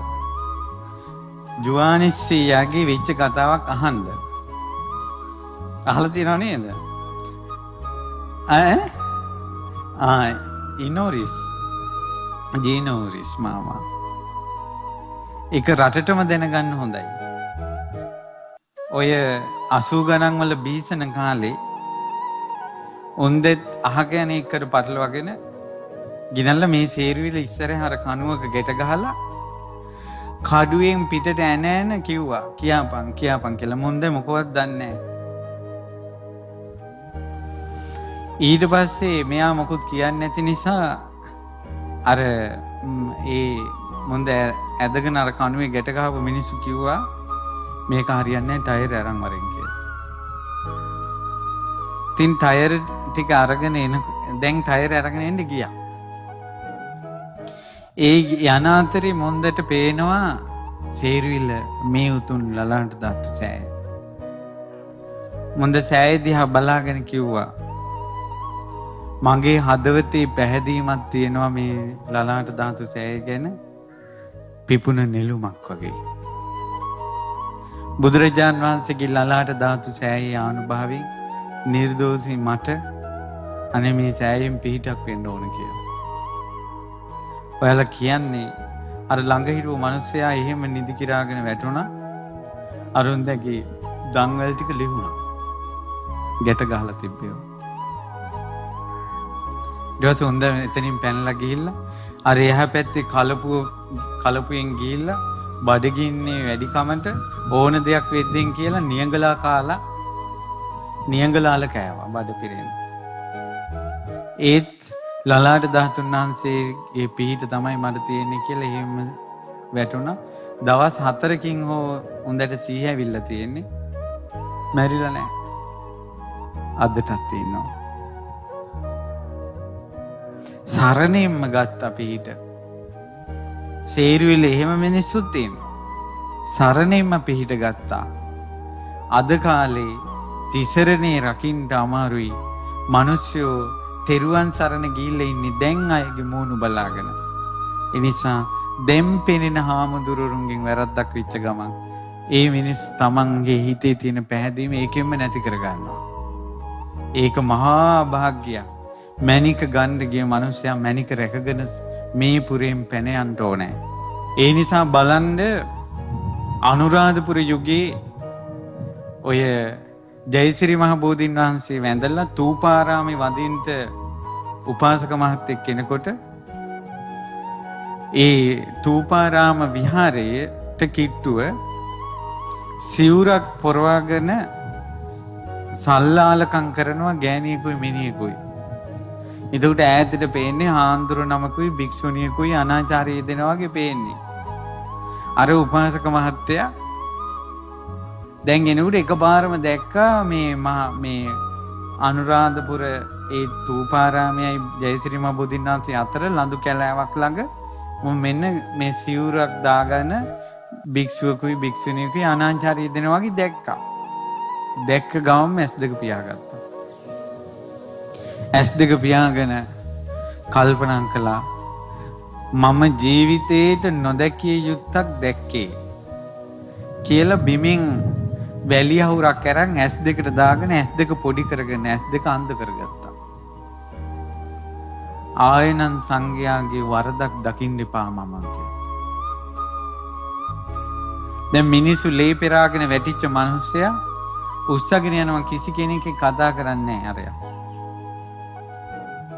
ඊට පස්සේ මෙයා දැන් ඔන්න බෙහෙත් කරනවා ඇහැට. මෙයා නිහඬව ඉන්නවා. රාත්‍රී කාලේ එක්තරා යක්ෂයෙක් ඇවිල්ලා කතා කළා. උපාසකය උඹ නෙවෙයිනේ බං වැරද්ද කළේ. වැරද්ද කළේ වෙන එකෙක්. උඹ මොකටද දැස් අන්ධ කරගත්තේ කියලා ඇහුවා. ඊට පස්සේ කිව්වා උඹ කොහොමද ඒක දන්නේ? මමත් දැක්ක එක කිව්වා. ඊට පස්සේ කිව්වා මේ පව්කාරය මම ඒක දැකලා කාටවත් කියන්නේත් නැතුව සංඝයාගේ ආයේ වැරද්දක් දකින්න මගේ ඇසෙන් නොලැබේවා කියලා මං ඇස් දෙකත් අන්ධ කරගත්තා. තෝ දැන් කිය යනවද මේක කියලා ඇහුවා. ඵල යන්න මෙතනින් කියලා පැන්නවා. එදා අනුරාධපුරේ මහා දේව සමාගමක අර යක්ෂයා කියා හිටියා සංඝයාගේ වැරදක් දකින්න කැමති නැති සංඝයා ගැන මහා ප්‍රසාදයකින් සංඝයා ගැන පැහැදීම හිතේ රඳවාගෙන සද්ධාවට හානි කරගන්නේ නැති උපාසකයෝ මනුස්ස ලෝකේ වාසය කරනවා කියලා අර දේව සමාගමේ කිව්වා. ඒ සමාගමේ කියනකොට ඒකට ගොඩාක් පැහැදුනා පින්වත්නි. මහා කාල නාගරාජයා දිව්‍ය කඩුපුල් මලක් අර යක්ෂයාට දුන්නා. ඒ උපාසකයාට මේක ගිහින් දීපන් කියලා. ඊට පස්සේ මේ මල අර උපාසකයාගේ ඉන්න තැනට යක්ෂයා ගෙනිච්ච ගමන් සුවඳ පැතිරුණා. උපාසකයා ඇහුවා මොකද්ද මේ සුවඳ? මං අර යක්ෂයා. මොකද උඹ ආපහු ආවේ? මම නෙමෙයි මං ආවේ පණිවිඩයකට. ඒ තමයි මහා කාල නාගයා මේ මල උඹට දුන්නා. ඊට පස්සේ මේ සුවඳ කඩුපුල් මල අනේ බෝධීන් වහන්සේට පළඳවන්න නැත්තම් කියලා ජයසිරි මහ බෝධීන් වහන්සේ සිහි කරපු සැනින් අන්ධ වෙච්ච S2 පේන්න ගත්තා. බලන්න බෝධිය සිහි කරන සැනින් ඇති වෙන පිහිට. ඊට පස්සේ යා ගිහිල්ලා මේ මල බෝධීන් වහන්සේට පැලඳුවා. අවුරුදු 300ක් පර වෙන්නේ නැතුව තිබිලා තියෙනවා බෝධිය ළඟ කඩුපුල් මල. දැන් බලන්න රහතන් වහන්සේලාගේ කාලේ උපාසකයෝ සංඝයාගේ වැරදි දැක්ක තැන නිහඬ වුණා. නිහඬ වුණා කියන්නේ තමන්ගේ ශ්‍රද්ධාව රැකගත්තා. නැත්නම් මේකටත් එක ඒවා කියයි. අද කාලේම ඔය වගේ දෙයක් දැක්කනම් කතා දෙකක් නැහැ වීඩියෝ කරනවා. වීඩියෝ කරලා අන්වීක්ෂෙන් වගේ බලලා Facebook දාලා ෂෙයා කරලා මෙන්න බලාපල්ලා. දැක්කද අද කාලේ ඒ කාලේ වෙනස? ඊට පස්සේ එක දහවතාවක්වත් බලනවා හොඳට බලමු මේක කියලා. හොඳට බලමු කියලා. මොනවාරි අපරාධයකට හාමුදුරුවෝ මෙච්චර අහුවෙලා කිව්වොත් කවුද නං කොහෙද පන්සල් කොහෙද? හොඳට රිපෝට් එක හොයනවා. බුදුරජාණන් වහන්සේ සරණ ගියේ ධර්මයේ සරණ ගිය සංඝ රත්නයේ සරණ ගිය අය ඔය වගේ කුණු ආහාරන්නේ නැහැ. මේ බුද්ධ ශාසනයේ තියෙන්නේ මොහොතක් වගේ කුණු වෙරළට ගහගෙන යනවා. මේ බුද්ධ ශාසනය සුද්ධ කරන්නේ බුද්ධ ශාසනයෙන්මයි. ඒ නිසා පන්සිල්වත් රකින්න නැති ගිහියෝ මෙච්චර මේ සංඝයාට එක එක ඒවා කියලා දොස් කියලා. මොකද ප්‍රතිපදාව යෙදෙන සංඝ පිරිසක් ඉන්නවා. හරි ශ්‍රද්ධාවන්ත සංඝ පිරිසක් ඉන්නවා. ආරණ්‍ය වාසී වේවා ග්‍රාම වාසී වේවා. එතකොට අර සමස්තයක් වශයෙන් සංඝයාට ගරහලා තියෙන ශ්‍රද්ධාවක් නැති කරගෙන හතර මහා පාය යන විදිහට පාර කපා ගන්නව අද කාලේ සත්වයා. ඒ නිසා පින්තුනි ශ්‍රද්ධාවක් උපද්දවා ගන්න එකත් අමාරුයි. උපද්දවාගත්ත ශ්‍රද්ධාව රැක ගන්න එකත් අමාරුයි. තමන්ගේ ශ්‍රද්ධාව රැක ගන්න නම් ඒක ඇත්තටම රැක ගන්න ප්‍රතිපදාවක් කරන්න ඕන. ඒ තමයි ශ්‍රද්ධාව උපද්දවන සත්පුරුෂයෝ ඇසුරු කරන්න ඕන. ශ්‍රද්ධාව උපද්දවන ශ්‍රී සද්ධර්මයේ ශ්‍රවණය කරන්න ඕන. ඒ දහම් කරුණු නුවණින් විමසන්න ඕන. ධර්මයේ තියෙන දහම් වැඩපිළිවෙල පුරුදු කරන්න ඕන. මේ වාගේ උතුම් ධාතු සෑයවල් ආදරෙන් ගෞරවයෙන් වන්දනමාන කර කර පිම්පුරව ගන්න ඕන. කවදාවත් හානි කරගන්න හොඳ නැහැ තමන්ගේ ශ්‍රද්ධාවට. ඒ ශ්‍රද්ධාවට හානි නොවීම පිණිස තමයි ගොඩාක් දහම් කරුණු පින්වතුනි ඔබට අපි නොඑක අවස්ථාවලදී නොඑක විටින් විට කියලා දෙන්නේ. ඒ නිසා උපන්නා වූ ශ්‍රද්ධාව රැකගන්නට මේ පින්වතුන්ට ඔන්න ක්‍රියාමාර්ගයක් කියලා දුන්නා. ඒ තමයි සත්පුරුෂ ඇසුරත් ශ්‍රී සද්ධර්ම ශ්‍රවණය. ඊළඟට ධාතු සෑයවල් නිතර වඳින්න ඕන. බෝධීන් වහන්සේලා නිතර වඳින්න ඕන. එහි පිහිටක් ඇති බව නිතර සිහි කරන්න ඕන. කවදාවත් මේ සසර දුකෙන් නිදහස් වීම පිණිස ශ්‍රද්ධාව දියුණු කර ගැනීම පිණිස ලෙඩ රෝග ඉවර වෙනකල් ඉන්න එපා. මේ ලෙඩ රෝග කවදාවත් ඉවර වෙන්නේ නැහැ පින්වතුනි. එකක් ඉවර වෙනකොට තව එකක් හැදෙනවාමයි. බුදුරජාණන් වහන්සේ වදාලා මේ ශරීර කූඩුව රෝගයන්ට කැදැල්ලක් වගේ කියලා. ඒ නිසා කොයින් හරි ලෙඩක් හැදෙනවාමයි මේ ඇඟට. කොරෝනා නැහැදුනත් වෙන මොකක් හරි හැදෙනවා. වෙන මොකකින් හරි මැරිලා යනවා. ඒ නිසා පින්වත්නි කවදාවත් ලෙඩ ඉවර වෙනකල් ඉන්න එපා. පොයට සිල් ගන්න මේ අසනීපේ මම මේ පොයට මේ වගේ අසනීපයකින් ඉන්නේ අනේ මේ පොයට නම් බැරි වෙයි. ඊළඟ පොයටවත් සිල් ගන්නවා කියලා ඉන්න එපා. අනිවාර්යෙන් ඊළඟ පොයටත් මොකක් හරි කඩා වැටෙනවා. ඊළඟට මේ දරුවන්ගේ ප්‍රශ්න වැඩි මම පස්සේ සිල් ගන්නවා පස්සේ ධර්මය අහනවා. මේ ප්‍රශ්න ඉවර වෙන්නේ නෑමයි. ඒ නිසා ප්‍රශ්න ගොඩේ අසුර පුරයකට වන් සුරයේ එහි ඇති මණිකක් රැගෙන එනවා වගේ යුද්ධ ගොඩාක් මැද මේ දුක්ඛං කටළු මැද්දේ මේ මනුස්ස ලෝකෙට ඇවිල්ලා ශ්‍රද්ධාව පුළුවන් විදිහට රැකගෙන යන්න. උපන්නා වූ ශ්‍රද්ධාවට හානි කරගන්න එපා. මොනවා වුණත් ශ්‍රද්ධාවට නම් හානි කරගන්න එපා. නින්දා අපහාස අවලාද ඇනුම් බැනුම් වැරදි දෝෂ අඩුපාඩු මේ සමාජයේ හැම තැනම පැතිරෙද්දී බුදුරජාණන් වහන්සේ ගැන පැහැදීමට ධර්මයේ ගැන තියෙන පැහැදීමට සංඝ රත්නය ගැන තියෙන පැහැදීමට හානියක් නම් කරගන්න එපා. මනුස්ස ලෝකේ තියෙන වටිනාම සම්පත තමයි ශ්‍රද්ධාව කියන එක. මිනිසෙකුට මේ බුද්ධ ශාසනයේ සියලු ගුණාංග ඉදිරියට තියෙන ප්‍රතිපදාව දියුණු කරගන්නේ ශ්‍රද්ධාවයි. මම ওই කරුණු කාරණා කියන්න හේතුව තමයි ඉදිරියට මීට වැඩිය දේවල් ඇස්වලට පෙනේවි, ඇහෙවි, ශ්‍රද්ධාව නැති වෙන. නමුත් බාහිර දේවල් මත අපේ ශ්‍රද්ධාව තිබ්බොත් එහෙම බාහිර දේවල් වෙනස් වෙද්දී ශ්‍රද්ධාව වෙනස් වෙලා යයි. එහෙම නැතුව ශ්‍රද්ධාව තමන්ගේ දෙයක් බවට පත් කරගන්න. බුදුරජාණන් වහන්සේ වදාළ දේ සත්‍යයක් කියලා. ඒ වගේම බුදුරජාණන් වහන්සේගේ ධර්මයේ තියෙන දේ සත්‍යයක් කියලා. රහතන් වහන්සේලාගේ ගුණ කඳ සත්‍යයක් කියලා. මේ පින්වතුන් ඒ ධර්මයේ සිහිකලොත් ශ්‍රද්ධාව රැක ගන්න පුළුවන්. දැන් මේ උතුම් සෑරජානන් වහන්සේ තුල සේරුවිල මංගල මහා සෑරජාණන් වහන්සේගේ ශ්‍රීමත් ලලාට ධාතුන් වහන්සේ වැඩ ඉන්නවා.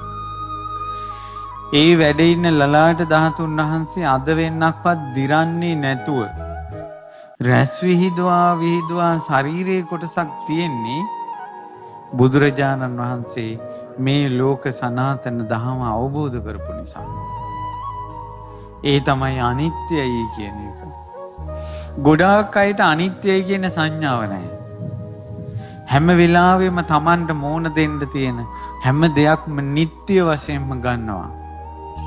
ඒ නිට්ටය වශයෙන්ම ගන්න නිසා ගොඩාක් අය පීඩාවෙන් ඉන්නවා. ගොඩාක් මිනිස්සු දුකසේ ඉන්නේ. මෝන එල්ලගෙන ඉන්නේ. පිංගුතුනි මම දැක්ක ජාතක කතාවක තියෙනවා මම මතක හිටියට විදුර ජාතකයේද මන්දා තමන්ට උපදෙස් දෙන ධර්මානුකූල උපදෙස් දෙන කෙනෙක් ඇසුරු කරන්නෙත් නැත්තම් ධර්මානුකූල උපදෙස් ඇහෙන්නෙත් නැත්තම් තමන්ට ප්‍රශ්නයකින් ගොඩ යන්න වීරියකුත් නැත්තම් හිත ශෝකයෙන් ඉන්නවනම් මෝන එල්ලගෙන ඉන්නවනම් එයාට මනාව කුසල් විපාක දෙන්නේ නැහැ කියනවා. ඒ කියන්නේ සංසාරේ පින් තියෙනවා. ඒව විපාක දෙන්නේ නැහැ කාරණා කීපයක් නිසා. ඒ තමයි හරියට උපදෙස් දෙන්න කෙනෙක් නැහැ. ඊළඟට ධර්මයක් ඇහෙන්නේ නැහැ. උත්සාහයක් නැහැ. හැම වෙලාවෙම දුකෙන් ඉන්නවා. අර ප්‍රශ්න මේ ප්‍රශ්න අරක මේක මිනිස්සු අපිට දුක් ගැනවිලි ලියලා එවනවා අවුරුදු ගානක කුණු. ගෙදර තියෙන ඩස්බින් එකත් අස් කරනවා. මුන්ගේ ඔළුව අස් කරගෙන නැහැ තාම. අවුරුදු 30 40 50 ඒ ප්‍රශ්න හිතේ තියාගෙන ඉන්නවනේ. මට පුංචි කාලේ මෙහෙම වුණා. මං ධර්මයේ දන්නේ නැති කාලේ මෙහෙම වුණා. මෙහෙම වුණා කියලා අර පරණ ඔක්කොම ඔළුවේ තියාගෙන ඉන්නවා. සාමාන්‍යයෙන් ප්‍රායෝගික දැනුමවත් නැහැ. ප්‍රායෝගික දැනුම කියන්නේ gedara වුණා.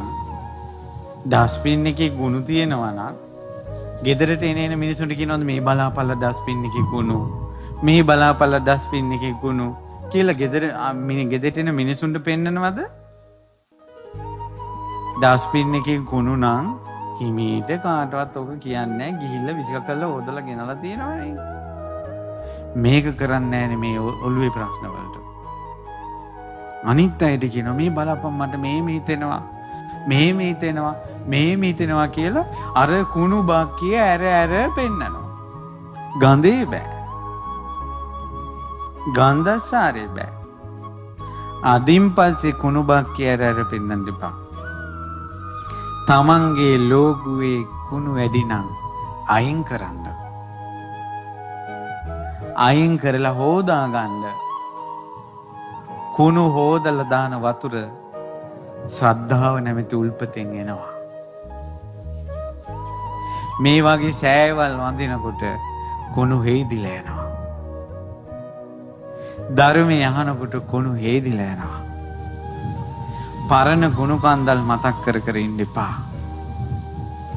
දුකෙන් ඉන්නකොට පුණ්‍ය විපාක දෙන්නේ නැහැ.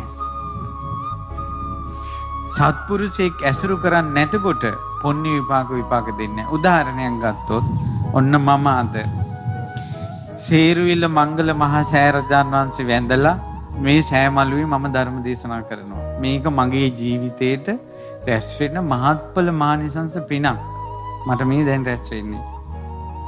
ලොකු ස්වාමීන් වහන්සේ මට මොන නොගැහුණා නම් මේ ධර්මයේ මම ඇහුවේ නැත්තම් ගිහි ජීවිතේ අතෑරලා පැවිද්දකට එන්න මං උත්සාහයෙන් වීරියෙන් මහාන වෙන්න ආවේ නැත්තම් මං උත්සාහයෙන් වීරියෙන් මම ධර්මය ඉගෙන ගත්තේ නැත්තම් ඊළඟට පරණේව ඔක්කොම අමතක කරලා මට ලැබිච්ච ලාභය ගැන මම හිතෙන් සතුටින් හිටියේ නැත්තම් අද මේ පිනවත් මට කරගන්න බෑ. අපේ ජීවිතය ඔබ හොඳට බලන්න. අපි පිනක් කරගත්තා නම් අපේ ජීවිතේ වෙනස් වුණා නම් සත්පුරුෂයෙක් හම්බ වෙච්ච නිසා, බණපදයක් අහපු නිසා අපිත් වීරියක් තියෙන්න ඕන. පරණ ඒවා අමතක කරලා අලුතෙන් අපේ හිත හදාගෙන මේ මාවත පුරුදු කරන්න. ඊළඟට ශෝක නොකර ඉන්න ඕන. ඊයේ වැරදුන දේ ඊයේ අමතක කරන්න ඕන. ඒ කුණු කන්දල් කරගහගෙන ඉන්න එපා. හේතුව පිංගතුනි, මේ සුගතියේ පවා යන්නේ ඊටමත් ටික දෙනයි. සකුන්තෝ ජාල මුත්තෝව අපෝ සග්ගහය ගච්ඡන්තේ. දැලකින් නිදහස් වෙලා යන කුරුල්ලෙක් වගේ ඊටමත් සුළු පිරිසයි දෙව්ලොවට යන්නේ. ඒ නිසා මනුස්ස ලෝකෙට කලාතුරකින් ඇවිල්ලා මෙහි මොනවාරි දෙයක් හිතෙන් පටලවාගෙන අඬ ඉන්නවා. සමහර අයට මානසික. ඇයි මොනවාරි හිත ඉන්නවා, අතාරින්නේ නැහැ. සමහර අය කියන අපිට චෛත්‍ය දැක්කම එක එක නරක දේවල් හිතෙනවා. පිළිම දැක්කම නරක දේවල් හිතෙනවා. බෝධීන් වහන්සේලා දැක්කම නරක දේවල් හිතෙනවා. ආම්දුරෝ දැක්කම නරක දේවල් හිතෙනවා.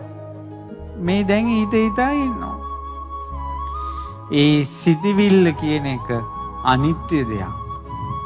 අපේ වසඟේ පවත්වන්න බැරි දෙයක්. ඒ නිසා එයාගේ හිතට මොනවා හිතුණත් එයා හිතන්න ඕන මේ සිතිවිල්ල අනිත්‍ය දෙයක්. වෙනස් වෙන දෙයක්. මම මගේ නෙවෙයි, මගේ ආත්මේ නෙවෙයි කියලා විදර්ශනා කරන්න ගන්නකොට අර එන සිතිවිල්ල එයා පිළිගන්නේ නැති නිසා කාලයක් යනකොට ආයේ සිතිවිලි එන්නේ නැතුව යනවා. ඇයි අපේ හිත වැඩිපුර විමසන්නේ, වැඩිපුර නැඹුරු වෙන්නේ යමකටද? ඒ පැත්තටම හිත හැරෙන නිසා. ඒ නිසා මේ දරුවන්ගේ ප්‍රශ්න, ගෙවල් වල ප්‍රශ්න, ඉඩකඩම් වල ප්‍රශ්න, අර ප්‍රශ්න, මේ ප්‍රශ්න, පීඩා, සංතාප, ශෝක හිතේ තියා තැවි ඉන්න එපා. මේවා ඉවර වෙන්නේ නැහැ. ඔය කරදර වෙන ඕන එකක් වෙද්දෙන් කියලා පිනක් දහමක් කරගෙන මේ ඉන්න ටික කාලේ බේරිලා ඉන්න ආයමත් සංසාරෙට ගෙනියන්න නම් එපා මේවා. මං ඔබෙන් පලිගන්නවා කිව්වොත් පලිගන්න ආයා ඉපදෙන්න වෙයි. මම මේක ලේසියෙන් අතාරින්නේ නැහැ කිව්වොත් අතාරින්න නැතුව ඉන්න නැවත ඉපදෙන්න වේවි. ඒ නිසා කරන හැම පිනකදීම, කරන හැම කුසලයකදීම පින්වතුනි මේ සංසාර දුකෙන් නිදහස් වෙන්න ඕන කියන කාරණාවම හිතන්න. මූණු එල්ලගෙන ශෝකයෙන් එන්න එපා. තමන් කරපු දෙයමයි තමන්ට ආපහු කැරකිලා එන්නේ කියලා විශ්වාස කරන්න. තමන්ට ලැබෙන ස්වාමියා කර්මානුරූපයි. තමන්ට ලැබෙන බිරිඳ කර්මානුරූපයි. තමන්ට ලැබෙන දරුවෝ කර්මානුරූපයි. තමන් ජීවත් වෙන්න තමන්ට ලැබුණ ප්‍රදේශේ කර්මානුරූපයි. දැන් අපි ඉපදුනේ කොහෙද? අපි මහාන වුණේ කොහෙද? අපි දැන් ඇවිල්ලා වඳින්නේ පුදන්නේ කොහෙද? බලන්න අපි ජීවිතේ එන පාර. මේ සේරුවිලේ ඉන්නවා. සේරුවිලේ ඉපදිලා මේ මහා සෑය ළඟ පසඟ පිහිටවල වැඳපු නැති මිනිස්සු ඉන්නවා. මම මීට අවුරුදු 6-7කට කලින් කන්තලේ හිටියා. මේ කන්තලේට ළඟම තැන සේරුවිල.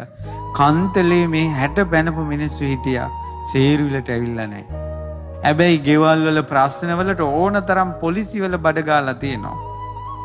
උසාවි වල බඩ ගාලා තියෙනවා. තමන් මේ දුකෙන් නිදහස් කරවන බුදුරජාණන් වහන්සේගේ ධාතු සෑයක් ළඟට ඇවිල්ලා නැහැ. දරුවන්ට රස්සා ගන්න, ඊළඟට ඉඩකඩම් වල ලියකියවිලි ලියා ගන්න වැඳ ගිහිල්ලා තියෙන එක එකාට ධාතු සෑයක් ළඟ අත් දෙක එකතු කරලා වැඳ ගිහිල්ලා නැහැ. ඉතින් ඒ වගේ කර්මම තමයි ඉතින් මොකද කරන්නේ? මේ ලලාට ධාතු සෑය කියන්නේ බුද්ධ අධිෂ්ඨානයෙන් ඇතිවෙච්ච උතුම් ධාතුන් වහන්සේ නමක් පිහිටපු මහා භූමියක්. කකුසඳ කෝණාගනම කාශ්‍යප ගෞතම කිය බුදුරජාණන් වහන්සේලා 4 නමම වැඩපු තැන. රහතන් වහන්සේලා 500ක් වැඩ හිටපු තැන. රහතන් වහන්සේලා 500ක් වස්වසපු තැන. මේ සෑයේ ඇතුලේ ධාතු ගර්භය බුදුරජාණන් වහන්සේගේ ගන්ධ කුටිය වගේ. කාවන්තිස්ස රජුරවන්ට අවසානයේ ධාතුන් වහන්සේලා නිදන් කරලා මේ සෑයේ ධාතු නිදන් වෙලා තියෙන ධාතු කරඬුවක නෙවෙයි. මේ උතුම් සෑරජාන් වහන්සේගේ ධාතුන් වහන්සේලා නිදන් වෙලා තියෙන්නේ බුද්ධ ප්‍රතිමාවක. බුදුරජාණන් වහන්සේගේ ප්‍රමාණයයි සලකා රත්තරණින් නෙළූ බුදු පිළිම වහන්සේ නමක් නැගෙනහිරට මෝනලා මේ සෑය ඇතුලේ වැඩ ඉන්නවා. හිමාලයෙන් ගෙනාපු මේදවර්ණ ප්‍රාසානයක් තමයි බිත්තිවලට තියෙන්නේ. ඒ වගේ ලස්සනට කැටයම් කරලා තියෙනවා. සම්පූර්ණ ජාතක කතා, සූත්‍ර දේශනා ගොඩාක් මේ සෑයි ධාතු ගර්භයේ කැටයම් කරලා තියෙනවා. මේ අපි වටේට යන මාවතේ එදා ධාතු කරඬුව අරගෙන කාවන්තිස්ස මහරජුරුව පැදකුණු කරනකොට ඊට පස්සේ පැදකුණු කළ සෑයට ඇතුල් වුණා රජුරුව. ඒ ඇතුල් වෙලා ධාතු කරඬුව මෙහෙම තියාගෙන ඉන්නකොට ආකාශයට පැන නැංගා. රැස්වී දෙන්න ගත් ආකාශයේ ලලාට ධාතුන් වහන්සේ. රජුරුව අධිෂ්ඨානයක් කළා. බොහෝ දිනාට සෙත සලසන ශ්‍රීමත් ලලාට ධාතුන් වහන්සේ මේ බුද්ධ ප්‍රතිමා වහන්සේගේ නළලේම පිහිටත්වා කියලා. ලලාට ධාතුන් වහන්සේ නළල ධාතුන් වහන්සේ බුදු පිළිමේ නළලේම පිහිටාවා කියලා. එතකොට රජතුමාගේ අතේ තිබ්බ කරඬුවෙන් ආකාශයට පැන නැගුණ ධාතුන් වහන්සේ අර ප්‍රතිමාවේම නළලේ ඇතුළට එබුණා. එතකොට කාට හරි මේ සෑගැබට යන්න පුළුවන් නම් ලලාට ධාතුන් වහන්සේ පිළිමේ නළලෙම තියෙනවා සුදු රශ්මි ධාරා වීද්වා වීදෝ. ඊළඟට මේ ලෝකයේ ඓතිහාසික දෙයක් තමයි සෑයක ස්ත්‍රියක් විසින් ධාතු නිදන් කරපු අවස්ථාව. විහාර මහදේවී අනාගතයේ පහළ වන මේ සෑයේ තව තියෙනවා විශේෂ දේවල්. අනාගතයේ පහළ වන මෛත්‍රී බුදුරජාණන් වහන්සේගේ පියාණන් වෙලා උපදින්නේ කාවන්තිස්ස රජුරුවෝ. අනාගතයේ පහළ වන මෛත්‍රී බුදුරජාණන් වහන්සේගේ මෑණියන් වෙන්නේ විහාරමාදේවී. විහාරමාදේවීගේ අතින් තමයි කේස ධාතු කරඬුව වටේ පැදකුණු කරලා මේ කේස ධාතුන් වහන්සේලා පිළිම වහන්සේගේ සිරසේ පිහිටාවා කියලා අධිෂ්ඨාන කළේ. එතකොට කරඬුවෙන් අයින් වෙලා ආකාශයට පැන නැගලා අර ප්‍රතිමාවේ ලස්සනට කැරලි හැදලා කේස ධාතුන් වහන්සේලා දෙනමක් මට මතක හැටියට වැඩ හිටියේ ප්‍රතිමාවේම. අවසානයේ කාවන්තිස්ස රජතුමාට ධාතු ගර්භයේ දකින්නට දාලා යන්න දුකයි. මගේ මනුස්ස ලෝකෙට ආපු කටයුත්ත දැන් හරි. මට ආය කරන්න දෙයක් නැහැ. මට නම් මේ ධාතු ගර්භයෙන් එළියට යන්න බෑ කියලා. ධාතු ගර්භයේ මැද වැඳගෙන වැටුණ රජුරුව. රහතන් වහන්සේලා දිවසින් දැක්කා කවදාවත් මේ රජුරුව නම් දැන් ආයේ නැගිටලා නම් එන්නේ නැහැ. රහතන් වහන්සේලා ඉරිදියක් කළා. රජුරුව ඉන්න තැනින් අතුරුදහන් කළා මේ මළුවේ තිබ්බා. තියලා රජතුමා ඔළුව උස්සන්න කලින් අර ධාතු ගර්භයේ පියන වැහුවා. නැත්තම් ආය යනවා රජුරුව ඇතුළට. ඒ වගේ තමයි සේරිවිල සෑයේ ධාතු නිදන් උනේ.